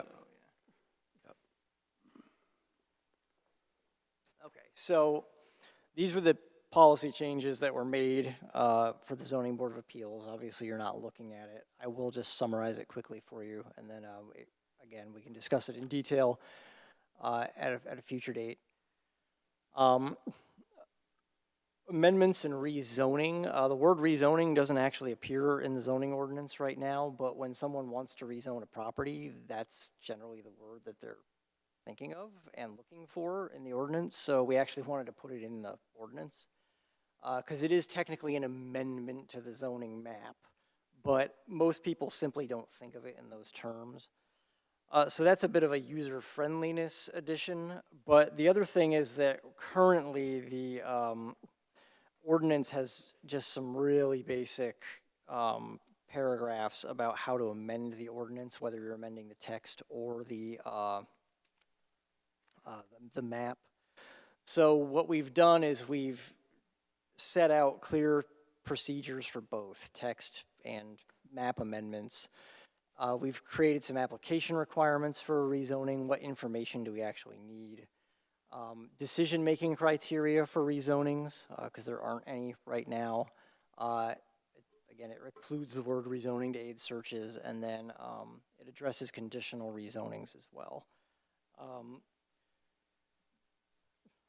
And that's all new to the ordinance. Other administration and enforcement content, the changes were generally quite minor. Some consistent assignment of responsibility, some consistent terminology, updated statutory references. That's primarily what was done with the rest of that content. And that content would include In addition to nonconformities, zoning board of appeals and amendments, performance guarantees, so if someone puts up a bond for a project, the duties of the zoning administrator, the planning commission as the zoning commission, you have to establish that your planning commission is your zoning commission. That's just a state law thing.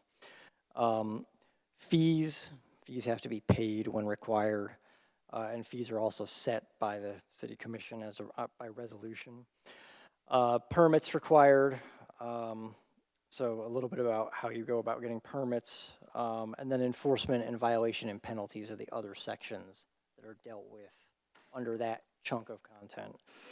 So we'll make sure, Terry, I suppose we can get that language to them whenever. We could just get it to them tomorrow, so they've got time to review it, and then it can be discussed at our next available date. I have a comment, suggestion.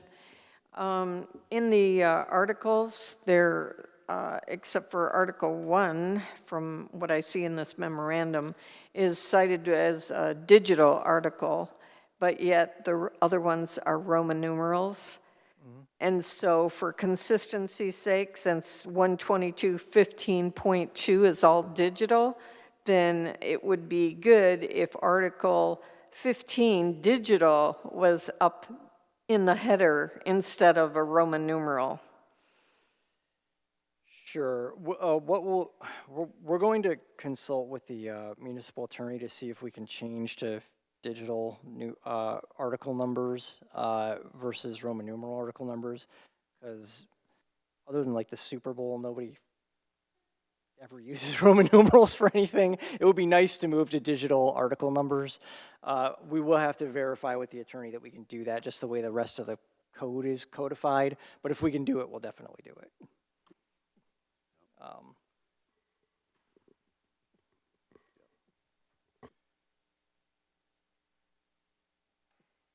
Make a note to emphasize that to myself.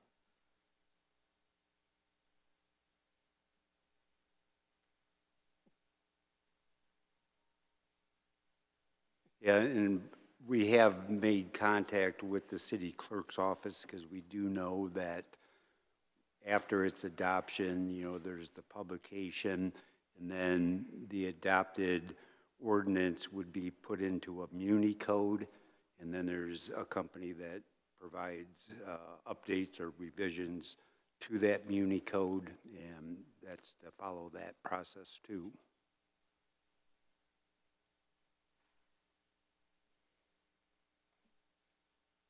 Okay, so that'll move us on to development procedures. So site plan is what we're going to hit first, and I believe you had some comments on that. So I'll go through this slide, and then we'll get to the comments. I just wanted to quickly highlight the major things here. So it establishes a major versus minor site plan as terminology that we can use throughout the ordinance. Certificates of zoning compliance are also provided for here, and then each one is, it says when each one applies. When do you get a certificate of zoning compliance? When do you get a minor site plan? When is it a major site plan? We've tried to make procedures clear. It does raise the square footage threshold for non-administrative review from 3,000 to 4,000 and 7,500 in industrial. So that was a question that we have for you, if that's something that you're okay with. There's guidance on how to handle existing nonconformities in the context of site plan review, and then updated informational requirements and the ability to waive certain requirements for submissions. If you've got questions or comments, I'm happy to entertain them. I do. I have both. I have a question in this process for this initial application. We're in section 15.3, and you list all the things that need to be included, but it calls it a preliminary site plan. Can you give me some more clarification? I mean, is that the final site plan? I mean, is there another site plan that's hypothetically more specific later, or is this just the site plan in general that we would hypothetically see? Well, the first reference is to that pre-application meeting. So the first reference to a site plan is preliminary, just to kind of get them to the table with, some information. And then it would move to site plan review, as we've been calling it. And then final site plan review is when all the conditions that have been discussed as part of the motion are verified before a building permit is issued. So that would be the other reference. So is it stated somewhere in all of this that, later in that process, then you're having to submit, I assume what would be all the things in this table, but all the things that list doesn't include, all the final things that would need to be on it before it got to us. Right, yeah, everything in the table would be on it before it got to you.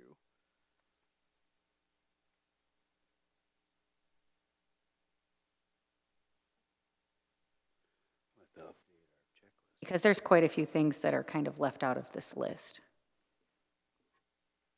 Which list? The one in 15.3? And yeah, when they talk about a preliminary, your pre-application process and then your preliminary site plan. Yeah, I think, well, the idea there is that it's more for discussion, so you're not necessarily going to have a fully built-out site plan that's stamped and everything. It's you're coming in to talk to staff about, here's my idea, here's roughly where I want to put things, what do I have to know? And it's staff's opportunity to provide guidance to a potential applicant. So at this point, they haven't officially applied. Yeah, and I get it when it comes to like real specific dimensions and stuff, but some things it seems like it still would be more helpful to know, like it talks about off-street parking and loading areas. If I were to sit down at that meeting, I would want to know, do they have a plan for how many spaces? I mean, if we're talking about parking spaces as one of our, things that we consider, then they should know that before they sit down. You know what I'm saying? Just things like lighting is another one that I think of. Just things like that. Do they have a general idea on some of those things that when we look at it, are things that are kind of the sticking points, if you will? That's changing. Well, I think I can help answer a little bit by saying that we have on the webpage and what they're always provided at the time of site plan review at this pre-application meeting is a checklist, and it has, similar to the other section, which is where the table is in 15.6, we have a checklist that matches up with that. But for that pre-application meeting, like Joe was saying, is sometimes they don't have everything, and what our experience has been the last few years is that economic development on some of the projects wants to hold a meeting to get everybody at the table, planning, building department. So we have that meeting, and then depending on, the other type of project, then there is this pre-application meeting where we would, again, talk specifically about the conditions of the site plan. And then that's also when I invite all the city departments. So the city departments, when they're notified that a pre-application meeting has taken place, I give them, what is available from whoever's working on the project. And then oftentimes they just need to know the location because they're going to pull up their utility maps and then kind of come to the meeting with their utility maps and be able to talk about, the circumstances. And then from there, the design engineer would be able to take that information and work with the utility information on the site plan.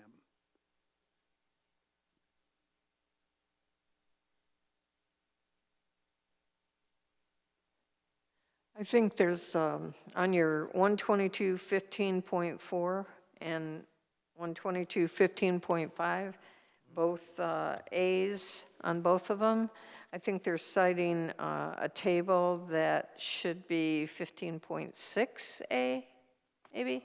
Yes, yeah, the section number changed when we added another section. 15.6A is correct.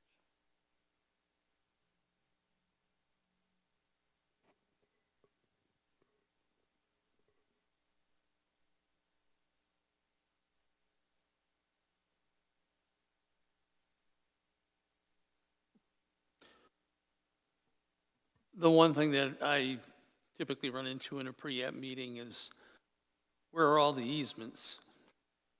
Sometimes an easement running through a property can make it undevelopable. And I don't see any place where that's getting caught by staff. And I don't know if that's something that you want to take that responsibility for, if you want to push it back on the developer.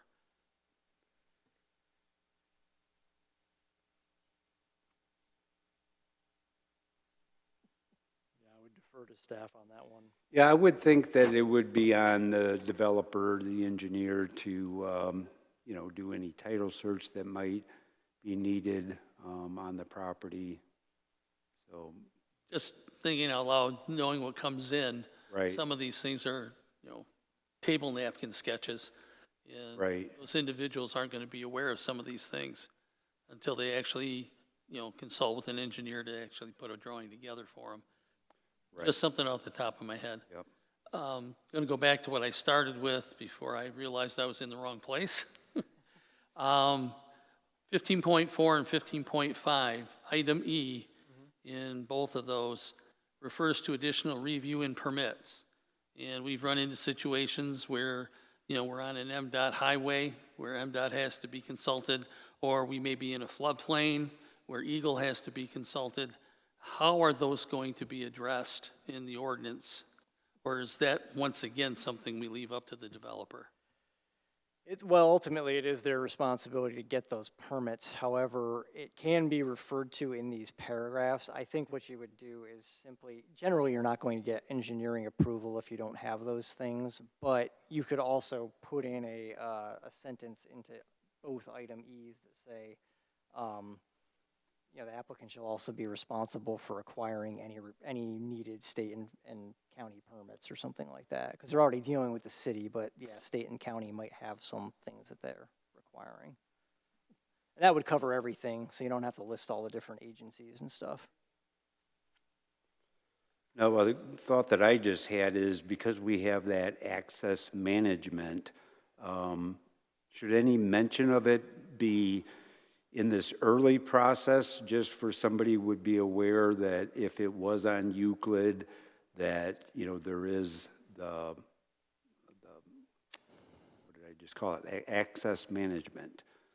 I think that because you're doing a pre-application meeting, that is if in their due diligence, the applicant has not discovered the Euclid Avenue access management standards and they are trying to locate on Euclid Avenue, I think that's staff's chance to say, you're on Euclid Avenue and we have a set of standards that applies to your access here.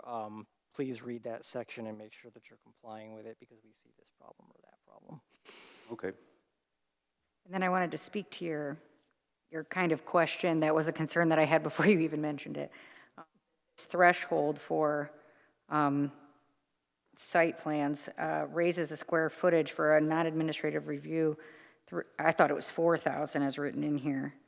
And I don't remember 75 being in there, but anyway, that seems awful high. It's 3,000 now, and yeah. So the staff's inclination was to request that it be raised to 4,000, and then in the industrial districts where we have larger buildings, 7,500. But of course, they would defer to you as to what your comfort level is. Joe, could you use the microphone? What's that? Right into the Oh, microphone. yeah, sorry. Sorry, got a little furrow from it. So staff's inclination was to ask if you were willing to go up to 4,000 and 7,500 in the industrial districts where the buildings are larger. But of course, they will defer to you as to what your comfort level is for a threshold. I mean, because hypothetically, okay, with your, and I'm sorry, now that I'm looking at it, it was exactly the opposite of what I said, is what's in here. But, I mean, yeah, when they talk about, what is it, the 4,000, I mean, you could have a 63 by 6, if you're thinking in square, a 63 by 63-foot building. I mean, that's huge. For, you know what I mean, for not having to be reviewed. And then 7,500, I mean, you got an 85 by 85-foot square. I mean, that's a large building. Well, what this includes is the gross floor area plus the land area. So if somebody was constructing a parking lot, that would be part of the 4,000 square feet. Which is fine if it's a parking lot, but it says all new buildings, uses, and off-street parking areas. So you're saying that does it always include the whole lot regardless, or is it only the new portion? It would be the portion that's being modified or constructed newly. Okay, so yeah, so Right. I go back to saying that's huge.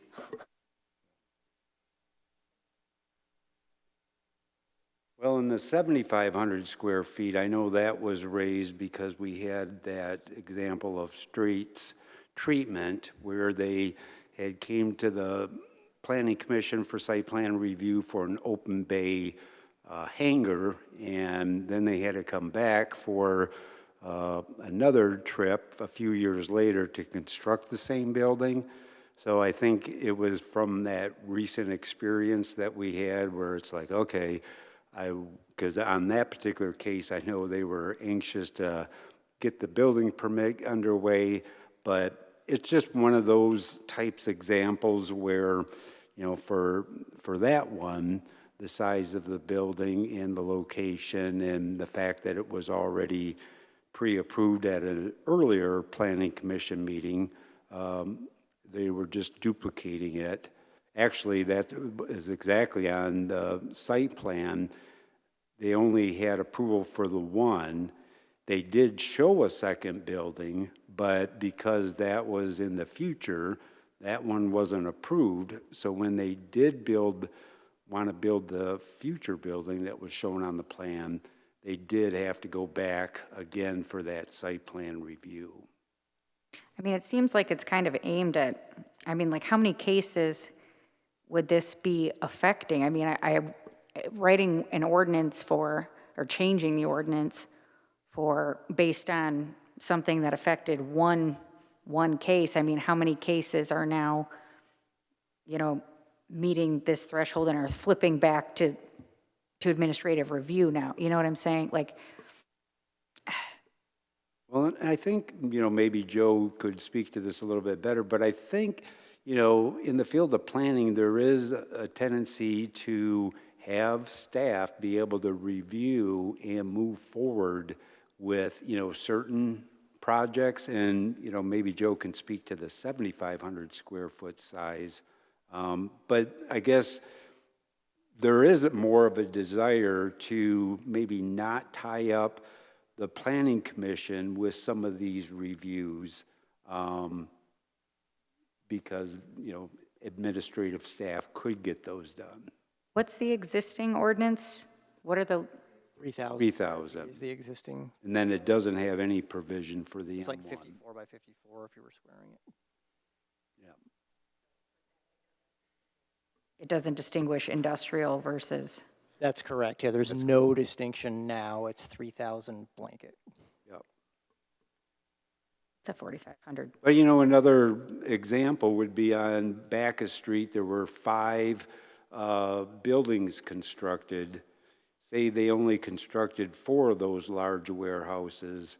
If they had the space, the location, and the setbacks, and they wanted to build a 5th, I think it's also trying to address those type of situations too, where, yeah, you might have a large square footage of a building, 7,500 square feet, but there's already 3 of them on the property.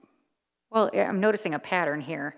I mean, maybe is something that would more logically address this versus just making it a square footage thing. It sounds like the core of it here is more dealing with administratively reviewing, you know, like, I don't know how you would phrase it, but like duplicate buildings or additional that are just in addition to what's pre-existing, you know what I'm saying? Is there some sort of potential other wording where it's not based on size so much as, you know, an extension of existing structures? You know what I mean? I get it's not the exact same structure, but do you get what I'm saying? Mm-hmm.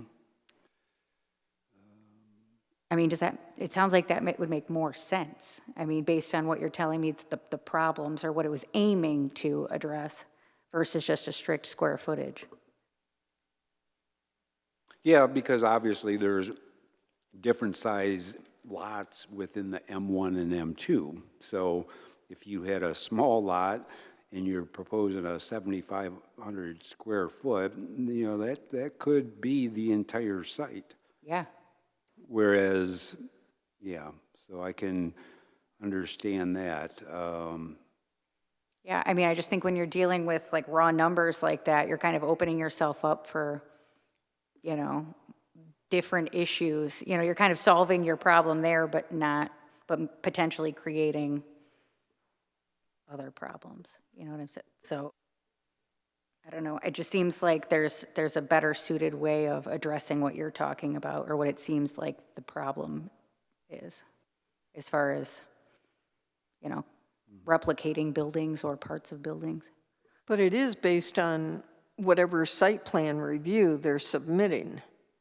So they may have an existing building, but they're only doing a site plan review for an additional parking lot or something like that. So that's the part that's being reviewed for the 3,000 or the 7,500, not the whole.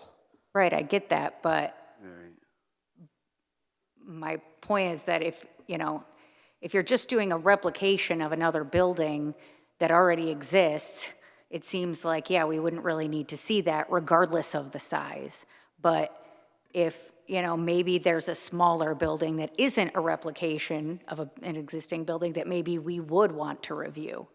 So then you're kind of, by making it a straight square footage parameter, you're eliminating, you know, review of things that you might want to review just strictly based on size to try to solve a problem that's not really addressing. Yeah, but we have to have a standard at some point to start. Well, we do. It was 3,000. We have 3,000, but if we want to take advantage of our staff and let them approve plans under that threshold, so that we don't have to, I mean, it takes time. And anybody that's doing development, time is money. I mean, I understand the principle. I'm just saying it seems like that's a rather large threshold, in my opinion. I mean, that you could build a lot with that, with those and be under those parameters. Well, they still have to get review. It's just not by us, it's by staff. I understand. Over the same criteria that a full site plan would get.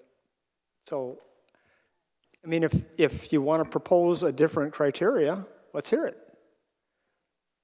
I guess I don't know, is there a middle ground there? So I think there's a couple other things in here that I just want to point out is that all the admin review happens with things that are entirely by right. So you're really looking at setbacks and heights and things.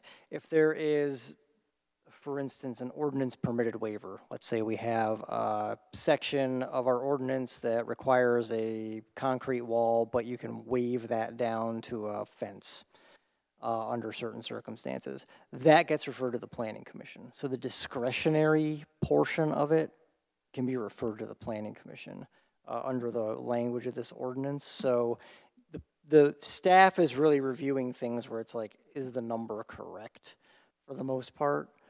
And that's really what we're trying to do is let staff handle are these numbers correct, et cetera. And then if it gets into more discretionary territory or we've got to waive something, move it over to the Planning Commission. But as it's written now, doesn't that impetus to decide whether it does or not lie with the official? On whether that's discretionary or not, the way it's worded? Or am I reading that wrong? At the moment, it does.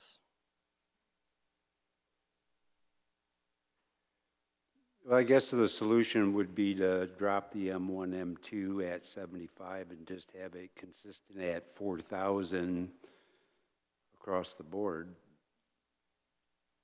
So we would get a extra 1,000 square feet to be able to review it. It's just a suggestion.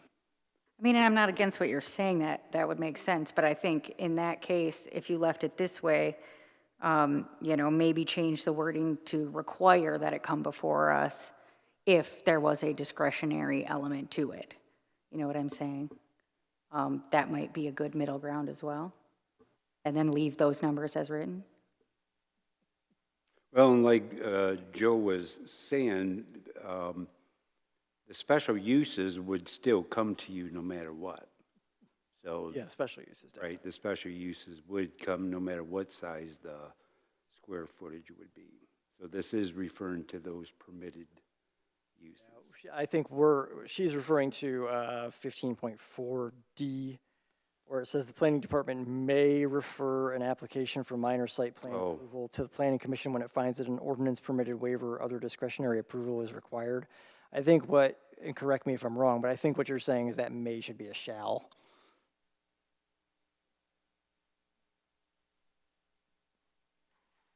Is there a need to add to that, that it isn't compliant with certain requirements?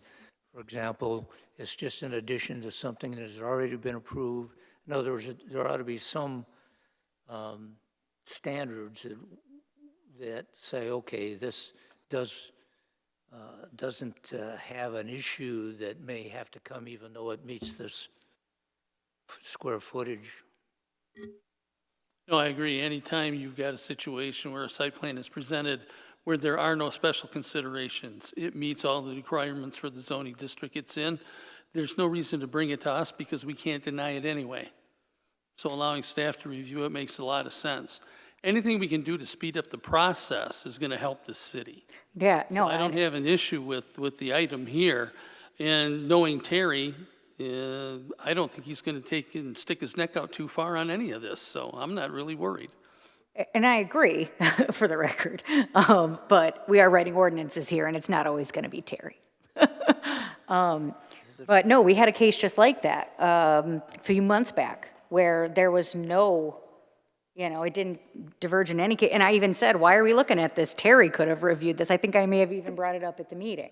So I 100% agree with that. I just think when we're writing these things, we should build it into the system that it be, finite and not discretionary, that if there is anything like that, it should come before us. Leave if that's the case, then leave the numbers as is, that's fine. But it should be a requirement then that it come before us if that's the case. And if not, yeah. Why do we need to see it? Well, I know, but that's Terry. What if Terry quits tomorrow? I'm kidding, don't quit. Yeah. Please, God, don't. Well, the other thing that factors a little bit into this is our fee schedule is relatively low. So it's not like we're asking them to, put a substantial amount just in the application. So I think that kind of factors into some of it too, that the cost of that.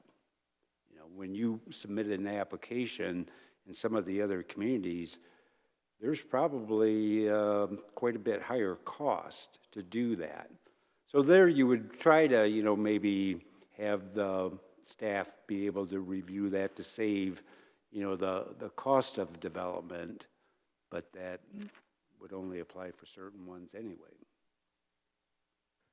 Could we not consider in 122.15.4D substituting shall instead of may, making Yes, it I a think that requirement was- versus discretionary?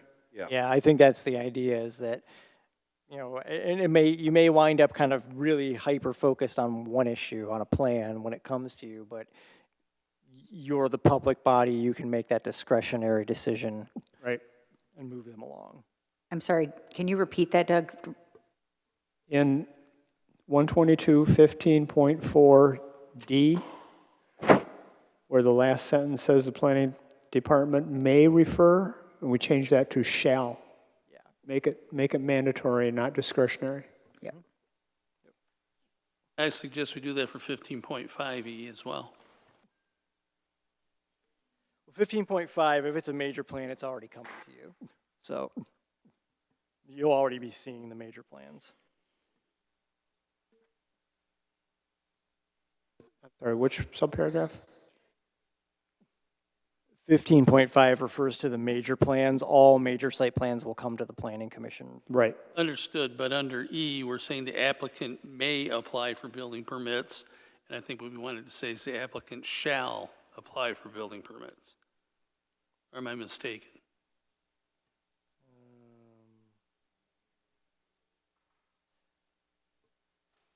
Oh, I see where it says if engineering approval is not required. Yeah, okay. Gotcha.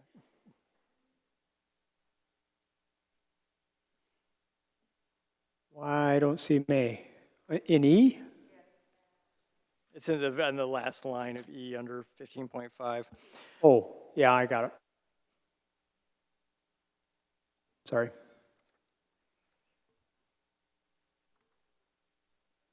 Oh, I'm sorry, Dennis. We ready to move on? Because I want to look at a different item here. Sure. Yeah, so do I. Go ahead. In 15.6, item 6 in the table, Uh-huh. I think that's a little bit of overkill in terms of preparing drawings like this, because if you go, where did I see that? 15.6, what number? Okay, in the table, 15.5, at the bottom of the page, page 4, Should be 6. 6, yeah. item number 6, small-scale drawing or illustration indicating zoning designation of subject and adjoining properties. I don't think we need to put that in there because that information should be on the overall drawing. All adjacent lots should have their zoning called out in that drawing. Yeah, I can Doing a little follow that. diagram seems like a bit much. Yeah, it's funny, it's because the ordinance right now actually requires that small-scale illustration. But we can remove the small-scale illustration language and just say, tell us what the zoning designation of the subject and adjoining properties is, and then they can put it on the main plan. If you go to the next page, item 11, that's exactly what it does. Oh, yeah, right, okay. So yeah, you just X out 6, you just don't need that extra little. Thank you. Yep, thanks. Picking that up.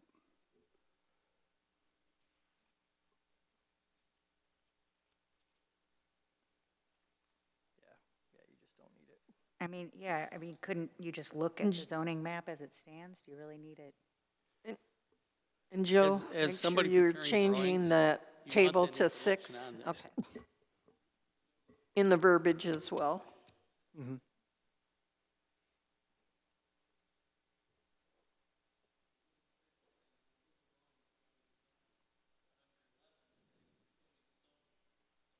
Right, yep. Yeah, and It's typically just put on the adjacent lot.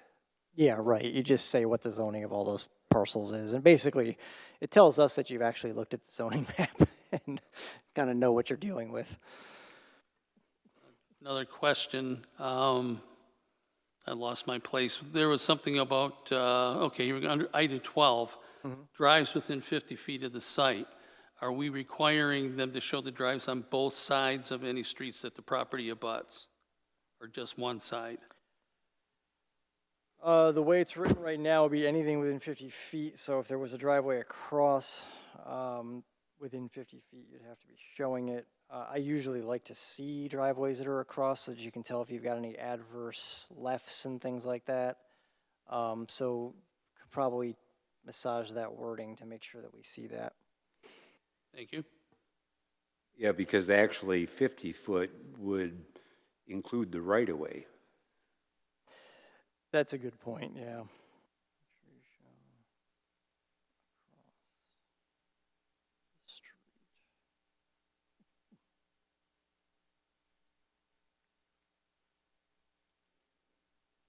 Okay. Yes, that's a good point.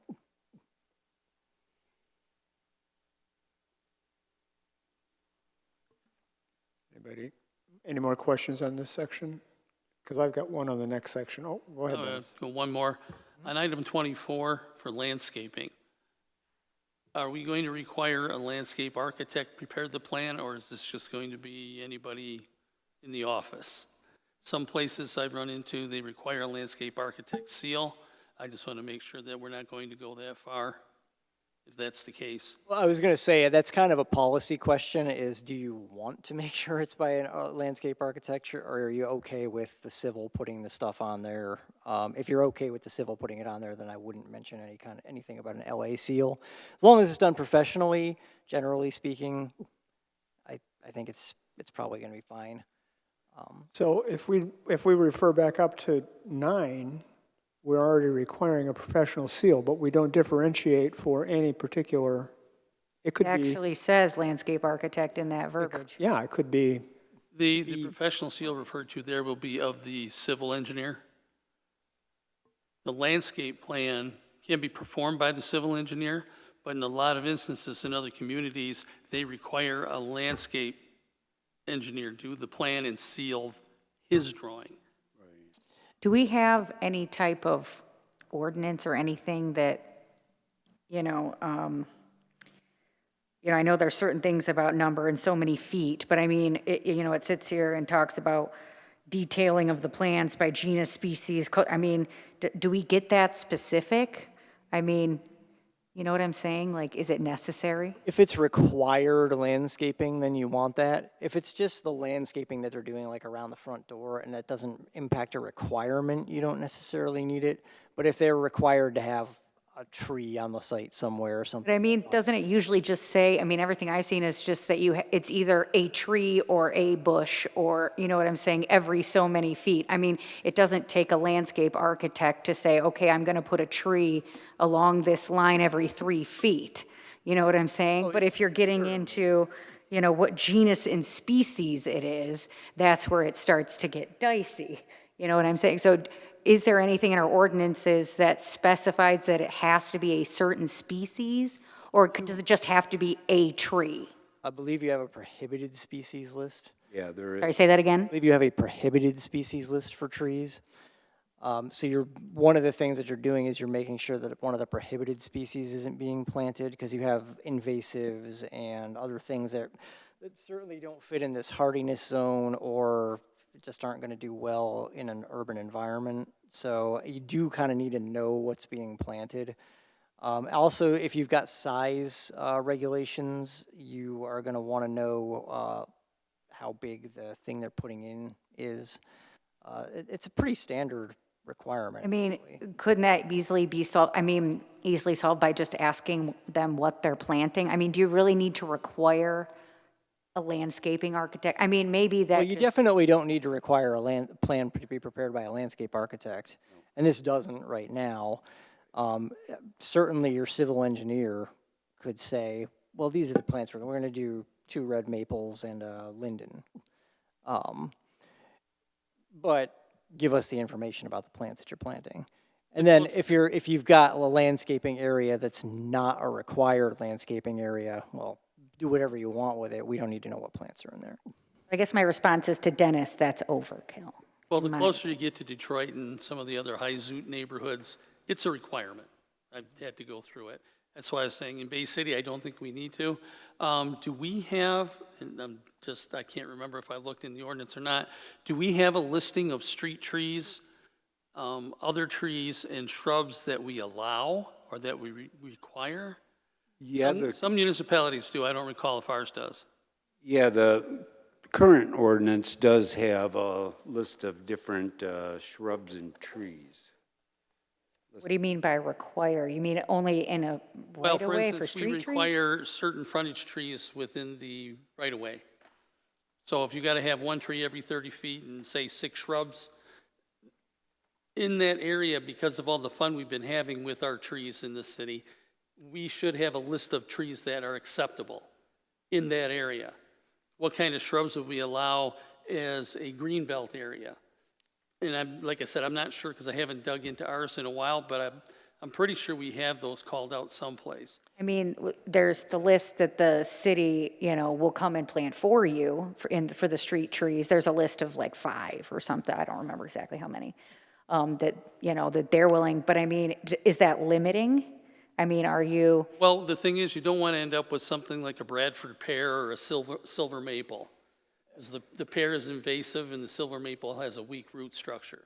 So you want to make sure those aren't included in your list. so shouldn't that be on your little prohibited I think list? they're on your prohibited list. But yeah, there are good street trees and bad street trees. There are trees that are more likely to raise a sidewalk than others. There are trees that are more salt tolerant than others. So there are definitely ordinances that have a list of, for your street trees, they could even be suggested species in some cases. I thought we had that, but I'm not, I thought we had a list of, I know we have a policy from 2018 that speaks about vegetation in the right-of-way.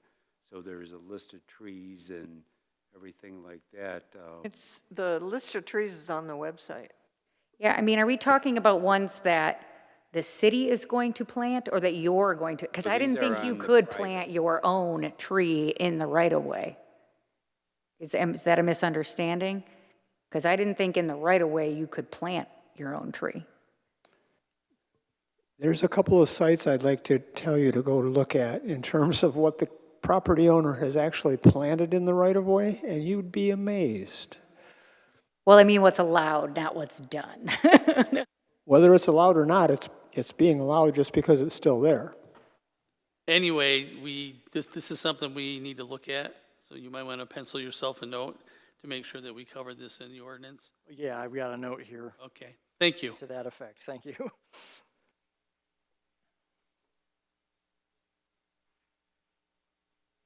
Any other questions in this section? The only I'm going to thing, ask Terry a question here. We are required, anybody developing needs a sign permit, right? correct. So do we want to be on top of the signage as it states here in 27? And my question, because they're proposing taking that out. And I just wondered if it was there rationale for taking these particular items out for the site plan approval? I'm sorry, where do you see that? Yeah, 27, 15.7, 15. items Oh, F, G, H, I, J, and K are proposed to be removed. Didn't they just move that into the table? Well, essentially, it's covered in the table, but also it's a given that a site that's going to require site plan approval would need to meet these sections. And one of the reasons that we're striking those there is that if you were to, let's say, add another section that would apply broadly across site plan, sites that require a site plan, and you didn't add it to this section, there's a chance that someone's going to think it doesn't apply or miss it. So rather than kind of listing out these sections that apply anyway, we've stressed that you need to show us this stuff on your plan, but we've taken out the section references so that we, A, don't overlook something inadvertently in the future, and B, they're going to have to meet these standards regardless of whether they're listed here or not.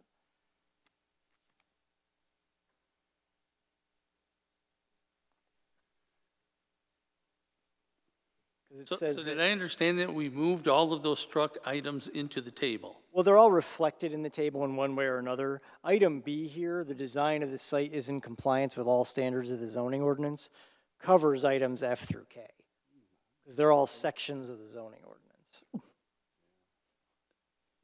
I'm going to jump in from a professional angle here, and I'm going to say, if I hand this design project off to somebody who's got 2 years of experience, I almost want to have those items in there as a checklist for them. If it's in the table, I'm not too concerned, because that'll be the new checklist. I just want you to confirm that that's what we're looking at. Yeah, it's all reflected in the table. I'm just thinking of it in terms of, when we make a motion now, we cite all of the standards.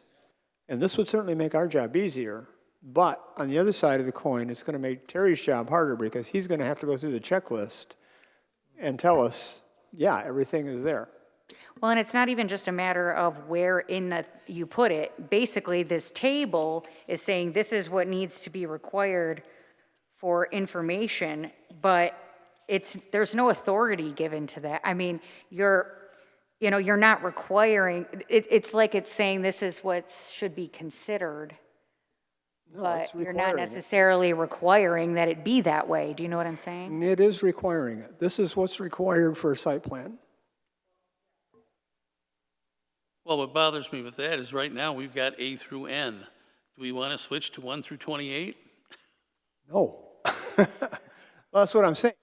It would be contingent upon staff and their report to us that site plan meets all of the requirements of section 122-15.6. But it also states in A, any item in the table may be waived by the reviewing authority when it is deemed unnecessary to the review. Well, yes. I guess you could interpret that differently. So if it's a major site plan, the planning commission would be the one saying, actually, we don't need that information, and there'd be a reason you wouldn't need it. And if it's staff reviewing it, they would be the ones saying that, making that determination.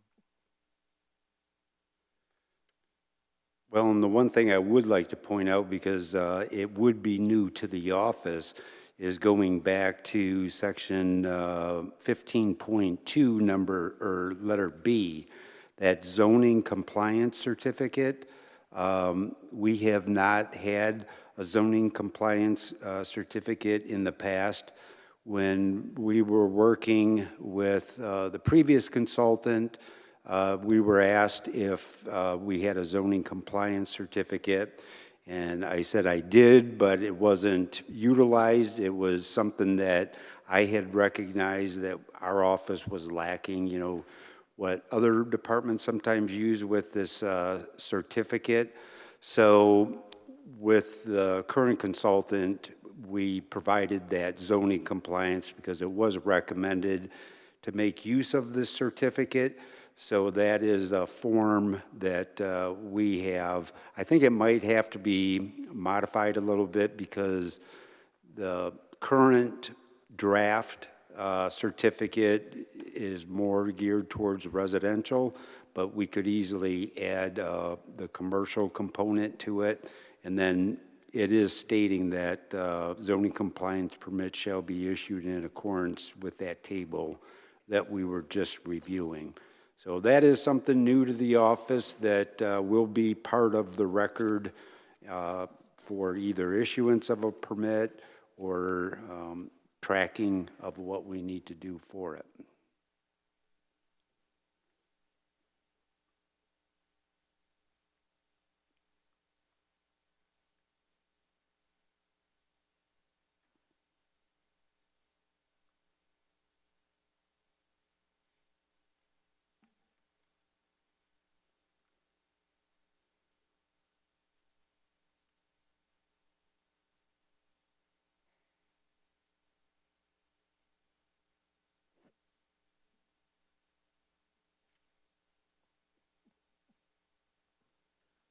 Any other Gary, how does comments that on- work when you've got a administrative approval to not have a site plan?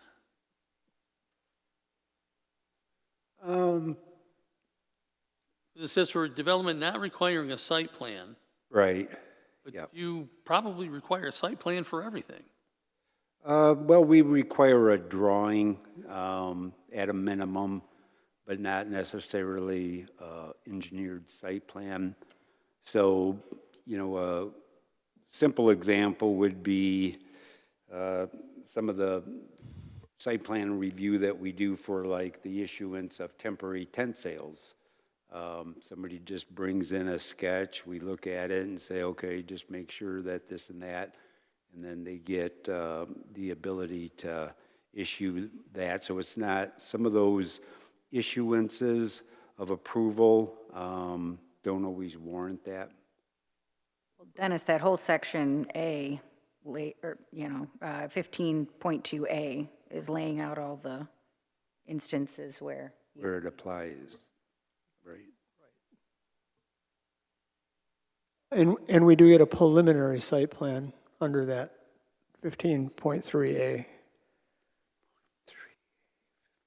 So it's not that full-blown thing from the chart in 15.6. Right, okay, yep. Thank you.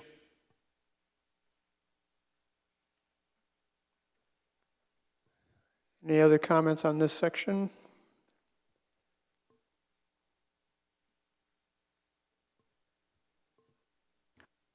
Doug, if I may I,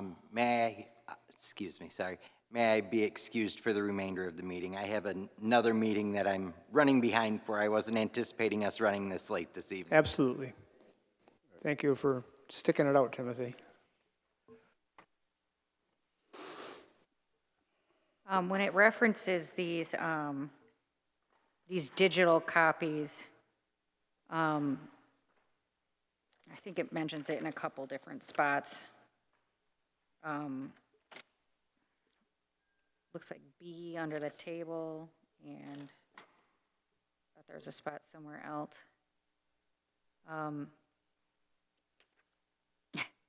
Not to sound silly, but like, what if they don't? You know what I mean? Like, isn't that kind of more on the city to make sure for their records that one exists? I mean, is something contingent if they don't? I mean, do they not get their, I'm just saying, in ensuring that you have that for the records, do you really want all of that impotence to be on the applicant unless there's some sort of stopgap there? Generally, they're going to be creating plans digitally today anyway. They You would should think. be able to give you a PDF of their plans. But I mean, if you had like one of these daycares that's just drawing on a piece of paper or something, or one of these other instances where you don't need an engineered site plan, I mean, shouldn't the impetus be more on the city to make sure that one exists? I'm not saying that they have to create it, but I mean, is there some sort of, like what happens if they don't? We're really trying to facilitate city record keeping there. I mean, I suppose if someone only had something in some sort of physical form, the city could maybe even scan it itself. But,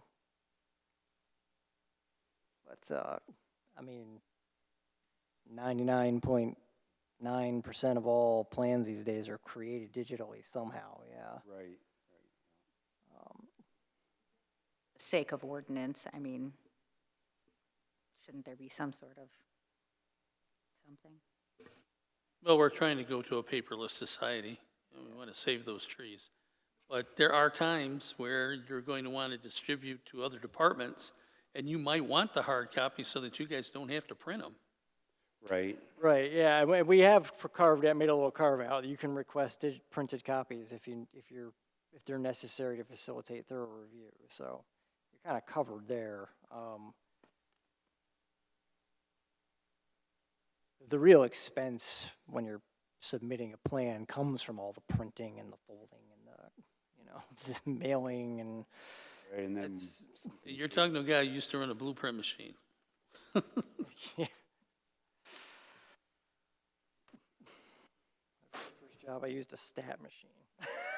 So, things were different. yeah. The ammonia smell was horrible. Oh, man. Yeah. We want to move on to special land use. Are we ready for that? Yes, if there's no other comments, we could certainly do that. Before we do, can I send us back to 15.9? Why are we extending the approval out 2 years instead of just one? Trying to remember the discussion that caused us to do that. Terry, you might have a little more insight. Well, one of the first things that comes to mind is, oftentimes there's Oprahs that get involved and maybe some other steps and processes that they need to meet in order to do the development. And I think 1 year does seem like it goes by quick. So having it valid for 2 years, if nothing else changes, it's only a timing thing. I think it would help relieve the fact that, okay, 1 year is expired and now you got to take it back just because of that calendar. I don't have an issue with it, I was just curious. I did get burned on that for $1,000 because I didn't keep track of the year in a different municipality. So, yeah, it's a good idea. And just, this is just because of your comment earlier, I noted it about making reference to specific ordinances, trying to put those in writing, section 15.7, and if you flip the page, top of page 7, where it says public utilities are provided in accordance with the regulations of public utility providers, stormwater management is considered with city, state, and federal regulations. Should there be some sort of reference to which those are, like where those are, which specific, you know what I'm saying? I mean, regulations. I think if we just say city, state, and federal regulations, that's going to kind of be a blanket to cover everything. If we start to try to drill down into specific statutes and things, those change over time. And I think you want to just keep it general so that you have to cover everything that's required. And In the if case of something new stormwater comes up- management, our engineer is the one responsible, so I think that's fine. yeah, She's gonna be on top of it. Or he, if we lose her.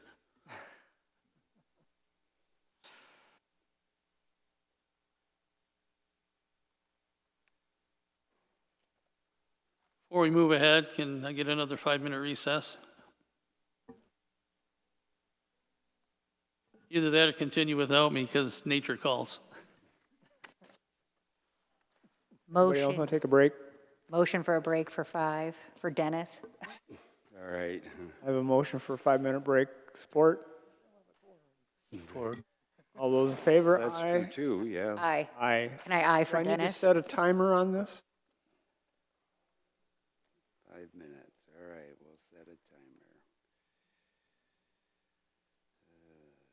Joe, let's see.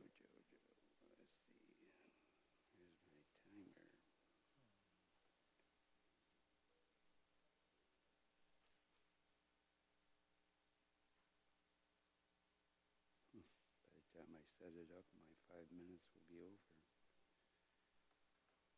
No, I'm only at 11% battery too. Be 20 after. Joe, we weren't going to do 22 tonight, were we? Terry? Say that again? 122.22, we have a section that you sent from the memo.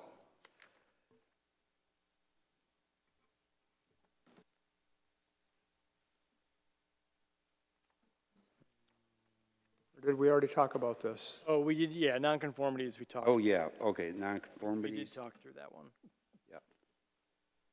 Yes, we did? Yes. We did go through that. one, yep. Yep. So special land uses is all that's left. It's just this last one.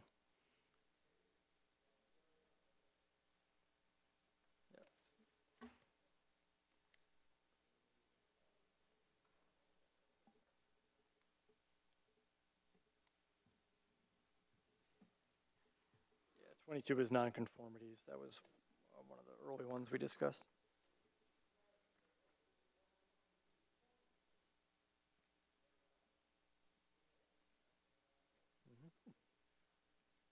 It was so long ago. Yeah.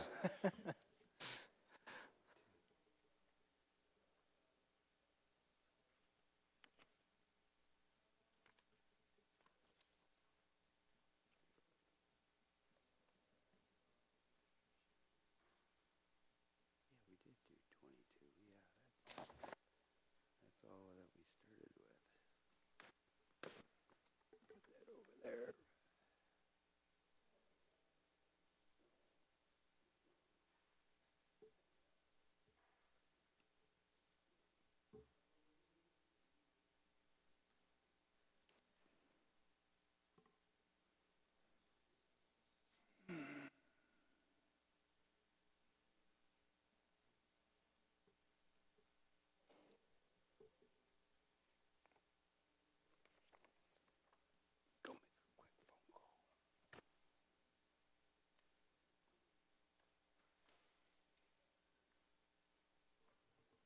Don't go very far, Terry.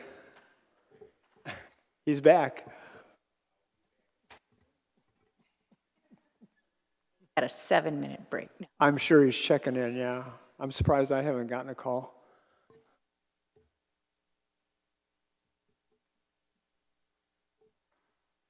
We got a minute left on the recess, so.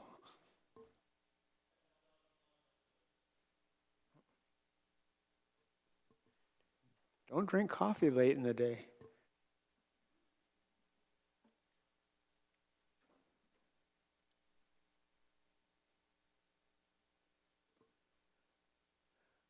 Okay. Do I have a motion to go back into regular order of business? I move, we return. Second. Support. Motion and support to go back into regular order of business at 9:20. All those in favor say aye. Aye. Opposed, same sign. We're back in regular order. Special land. Okay, special land uses, yes, this is the last item. Adjustments to approval criteria was the main thing that we worked on here. We did also add some clarification about when a special land use has to come back for reapproval when it's modified. This is an ambiguity in a lot of ordinances. You have a special land use that's approved and somebody wants to make a modification to the site. Do they have to go back through the special land use process, or do they have to just get site plan approval? So we actually said when they have to go back through the special land use process. And then some site plan exemptions have been added as well. In fact, it's funny that you brought up the home daycares earlier, because they're actually one of the ones that, if they're approved by a special land use, they can do a plot plan in lieu of a site plan.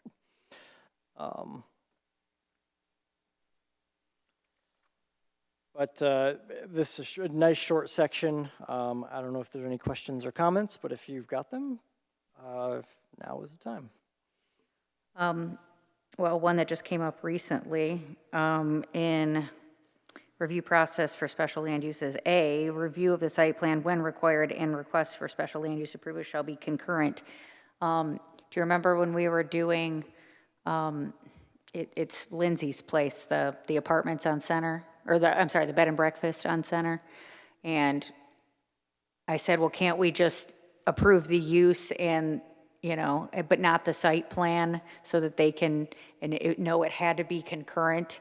And that kind of created, we had to get creative. I don't remember in the end how we wound up doing it, but to get around that, because it kind of created a stumbling block, because it said that it had to be concurrent. So I was just curious what the thought is with that. I mean, does it make sense to do them at the same time? Yeah, but I mean, does it have to be so strict, I guess? I think I read somewhere in this material that the order is always Planning Commission first and then Zoning Board of Appeals, but I don't remember where I read it. True, but I don't. Yeah, I don't think that hits on what she is addressing. Yeah, the way it was worded in the current ordinance, it said concurrently. So the question was, can the special use be granted and then, do an approval on the site plan knowing that it had to either come back or be reviewed by staff? Exactly. So, yeah. Could a meeting be held where they approve the special use, but then because they're not happy with the site plan, that they would have to come back to the next meeting for the site plan review, but they did actually receive the special use? Or administrative, just like you said, if there was something for that. But I guess I was just curious what this original, rationale was for why they have to be done that way. I mean, yes, it does make sense since you're putting it all together to do them at the same time, but I mean, why does it have to be? So Give you from some recent historical history, there was a case that came before Planning Commission for special use. No. It's a Housing Commission. Remember when on the site? They needed a variance for height on the buildings, and they got a variance from the Zoning Board of Appeals, and then they came to the Planning Commission for site plan review, and it was denied for, it doesn't matter why, it was denied. And the appeal for that is back to the Zoning Board of Appeals. And the Zoning Board of Appeals overturned the Planning Commission's decision, and it ended up in court, because that's the venue for an appeal of the Zoning Board of Appeals. Why was it done what seems to be backwards? Well, that's what we're trying to make sure doesn't happen again.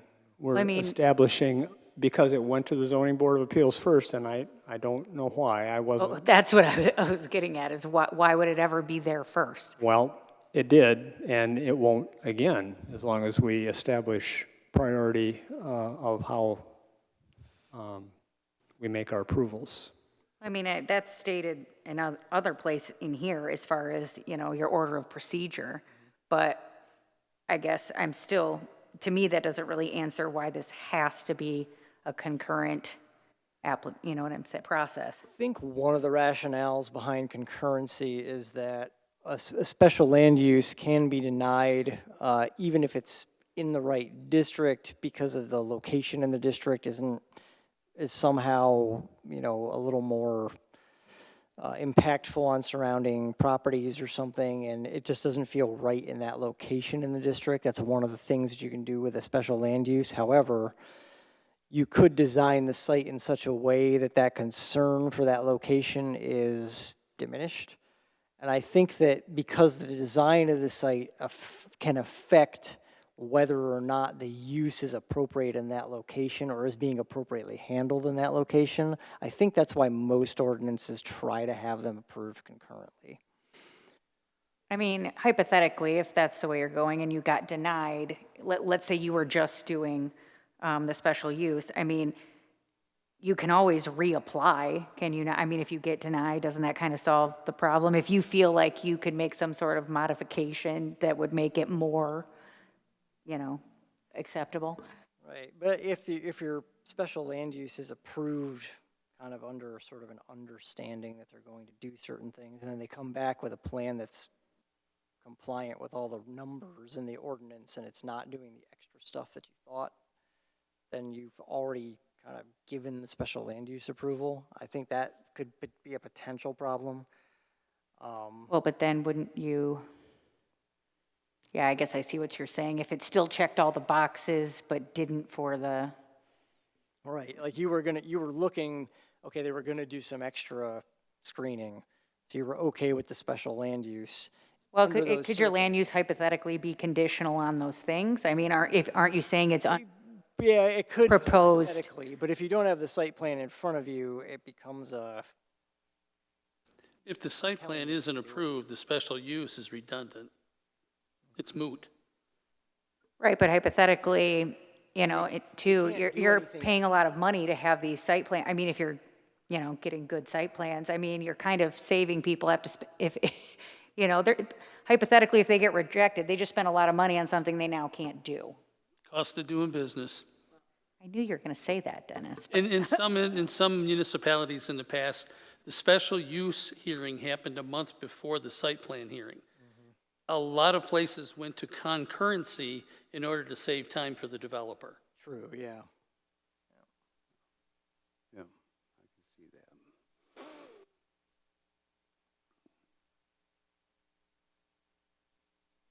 It seems like you could create problems either way, frankly. I mean, Well, if you deny the special use and approve the site plan, how is that going to work? that's what I'm saying. So that's exactly my point, is that, okay, you can, now you've, So you approve the site plan, then you approve the special use, or vice versa? no, you should be doing the special use hypothetically first. I mean, I guess, or at the same time, but I mean, Concurrent. yeah, but why is it, I mean, especially if it's for the developer, why do we have to make it an ordinance? You know what I'm saying? Like, I mean, the option's always there to do it concurrently. Well, let's take a look at a specific hypothetical. I want to build a gas station with a car wash. The requirement is I have to have 7 stacking spaces for my car wash outside of the building itself. I've only got room for 5. you're gonna give me a special use? That's gonna go back to the ZBA for a variance, then it comes back for site plan approval and a special use.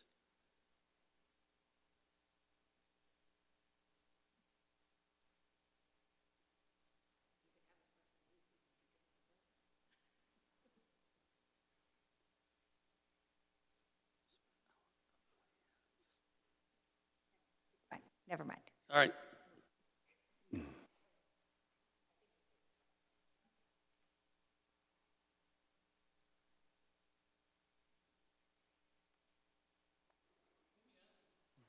Anything else on this? On 122-16.3, if you're really talking about a major site plan, you got to change your reference to 5. 15.5, that's the major.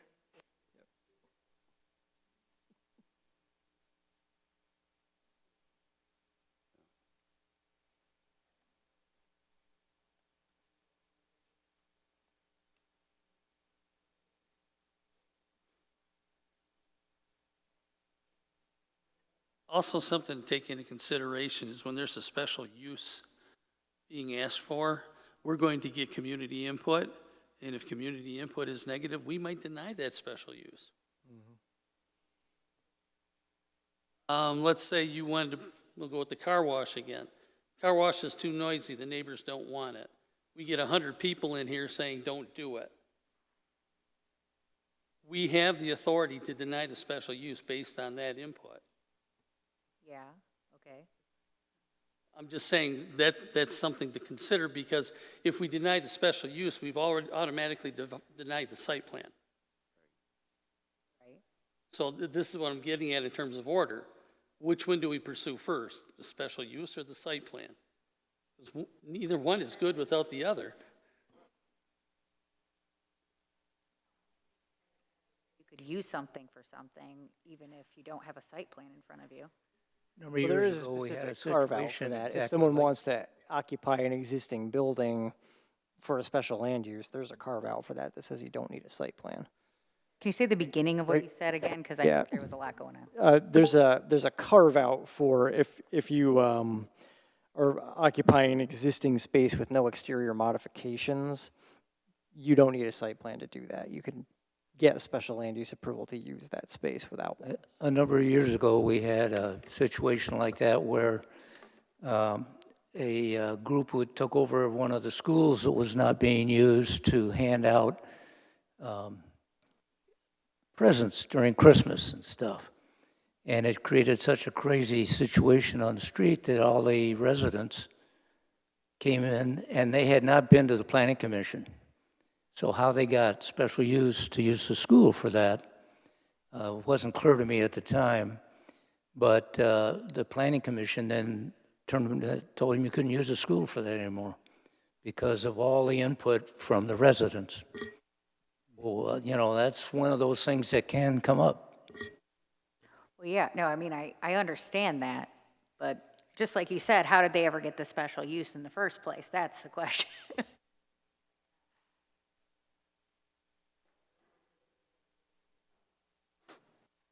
Without the microphone, I'm useless stuff. Okay.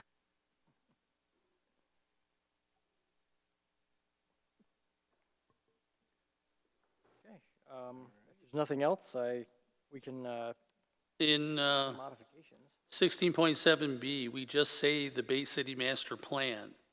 Do we want to say the Bay City Master Plan adopted on a certain date, Bay City Master Plan in effect at the time, or just leave it the way it is? I mean, right now, it sort of implies that that's the plan that's in force, so I would say it's probably, we could always say most recent Bay City Master Plan or something. We don't need to mess it up if everybody's happy. Just curious. Well, on that note, the master plan, you know, there's a lot of different elements to it, and it's purposely left kind of broad. It's arguable that some things could be argued for different portions of the plan or different ways depending on how you looked at it. So how do you determine whether it's consistent with you know, it could be consistent with some parts and not the others, you know what I'm saying? Does that make sense? So, Sure, and it is a case-by-case determination, where you're looking at what's being proposed, and you're considering it against the master plan, and sometimes it might be kind of obvious that it's not consistent with the master plan because of what's being proposed and where, but other times it might be more of an edge case, and sometimes it very clearly will be, and it's really, you just sort of have to take it case by case and say, all right, this feels right based on what the master plan says, and it is a discretionary approval. It's a special land use, so you've got some latitude to say, yeah, we think this is consistent with the master plan. And it's been used in the past to be able to say that, like a chapter on economic development, that this project does, you know, go towards the goal of economic development. So it's making references like that too.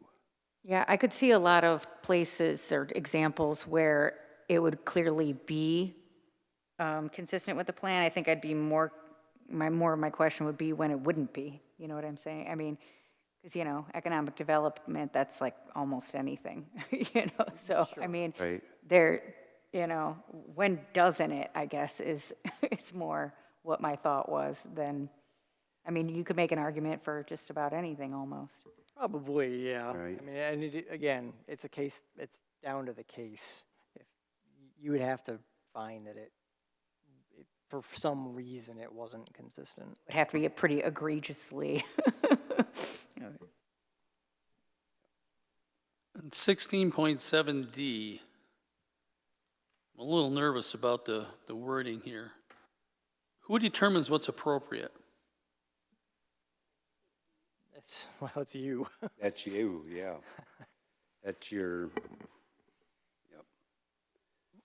What section again, Dennis?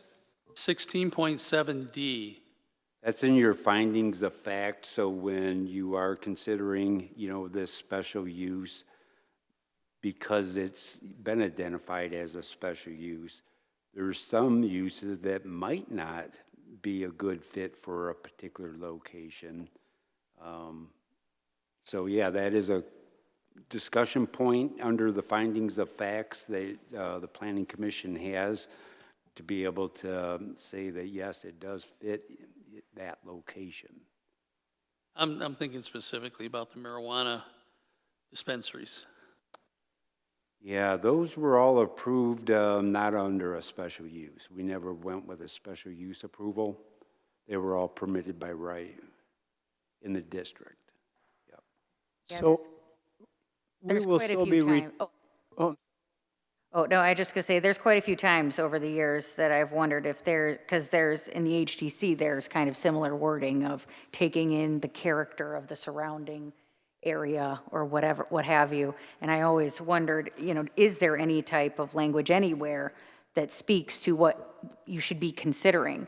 I know when we were having some conversations about like form-based code and stuff, that part of the rationale for doing like massing and stuff was to consider the massing of surrounding structures. So, I mean, and I know we don't have that, but I'm just saying, are there things like that that kind of give you an idea of what that could mean? I mean, in an HDC standpoint, it's kind of obvious, but, you know, when we're talking about the whole city and places that, you know, portions that might not have such an obvious character or similar, you know, type of thing, you know, what are we looking at? How do you determine? when we get into the discussion on the actual districts, within the discussion of each zoning district, there is a list of allowable special uses for those districts.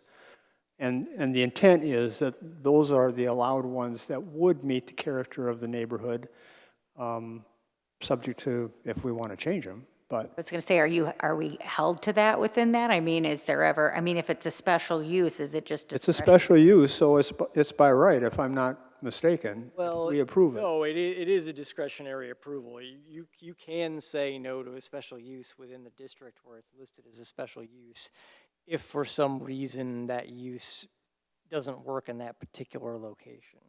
That is something that you can do.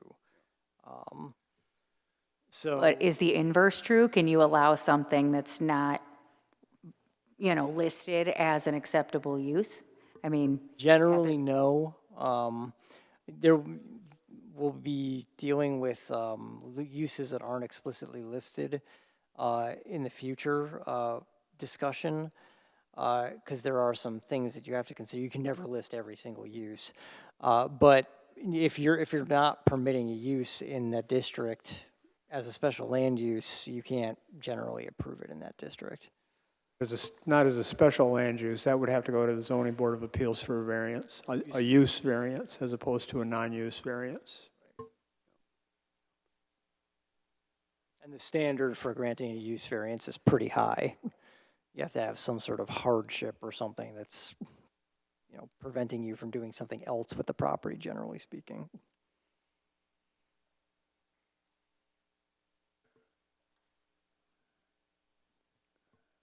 Are we getting close to wrapping up? I hope. If there's any other questions, I'll answer them, but if not, then I am done.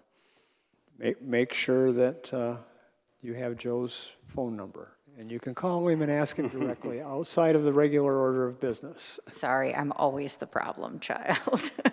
My parents will tell you that. I did have one more, actually not next one. On page 2, the F at the top. The plan shall not create excessive additional requirements at public cost for facilities and services and will not be detrimental to the economic welfare of the community. Excessive. I mean, is that discretionary as well? I mean, like what excessive means or doesn't? Yes, just like all the other things, yeah, it really is kind of a judgment call.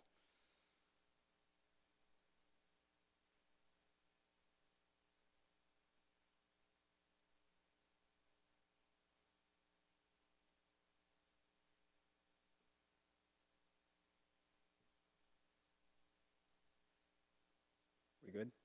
Are we good, everybody? Can I say thank you, Joe? Sure. Thank you, Joe. Appreciate it. And this is not the Thank all last. of you. We'll see of you, I know, or you of us. True. Other items on tonight's agenda, unfinished business. We have none that I'm aware of. New business? Any new business? We've done all the new business. I don't know why my cheat sheet says that, Terry. Any other business on the mind of the board? Items not on the agenda. Actually, I'm glad I thought of it now because I've been thinking about it for months. Remember when we approved, or maybe we were just informed about it, actually, but a year or two ago, maybe it was longer, my semblance of time is longer, but putting in that grant or whatever to put in a traffic circle by the bridge. Yeah. Remember, in that whole corridor with Madison and all that? Right. Is that still happening?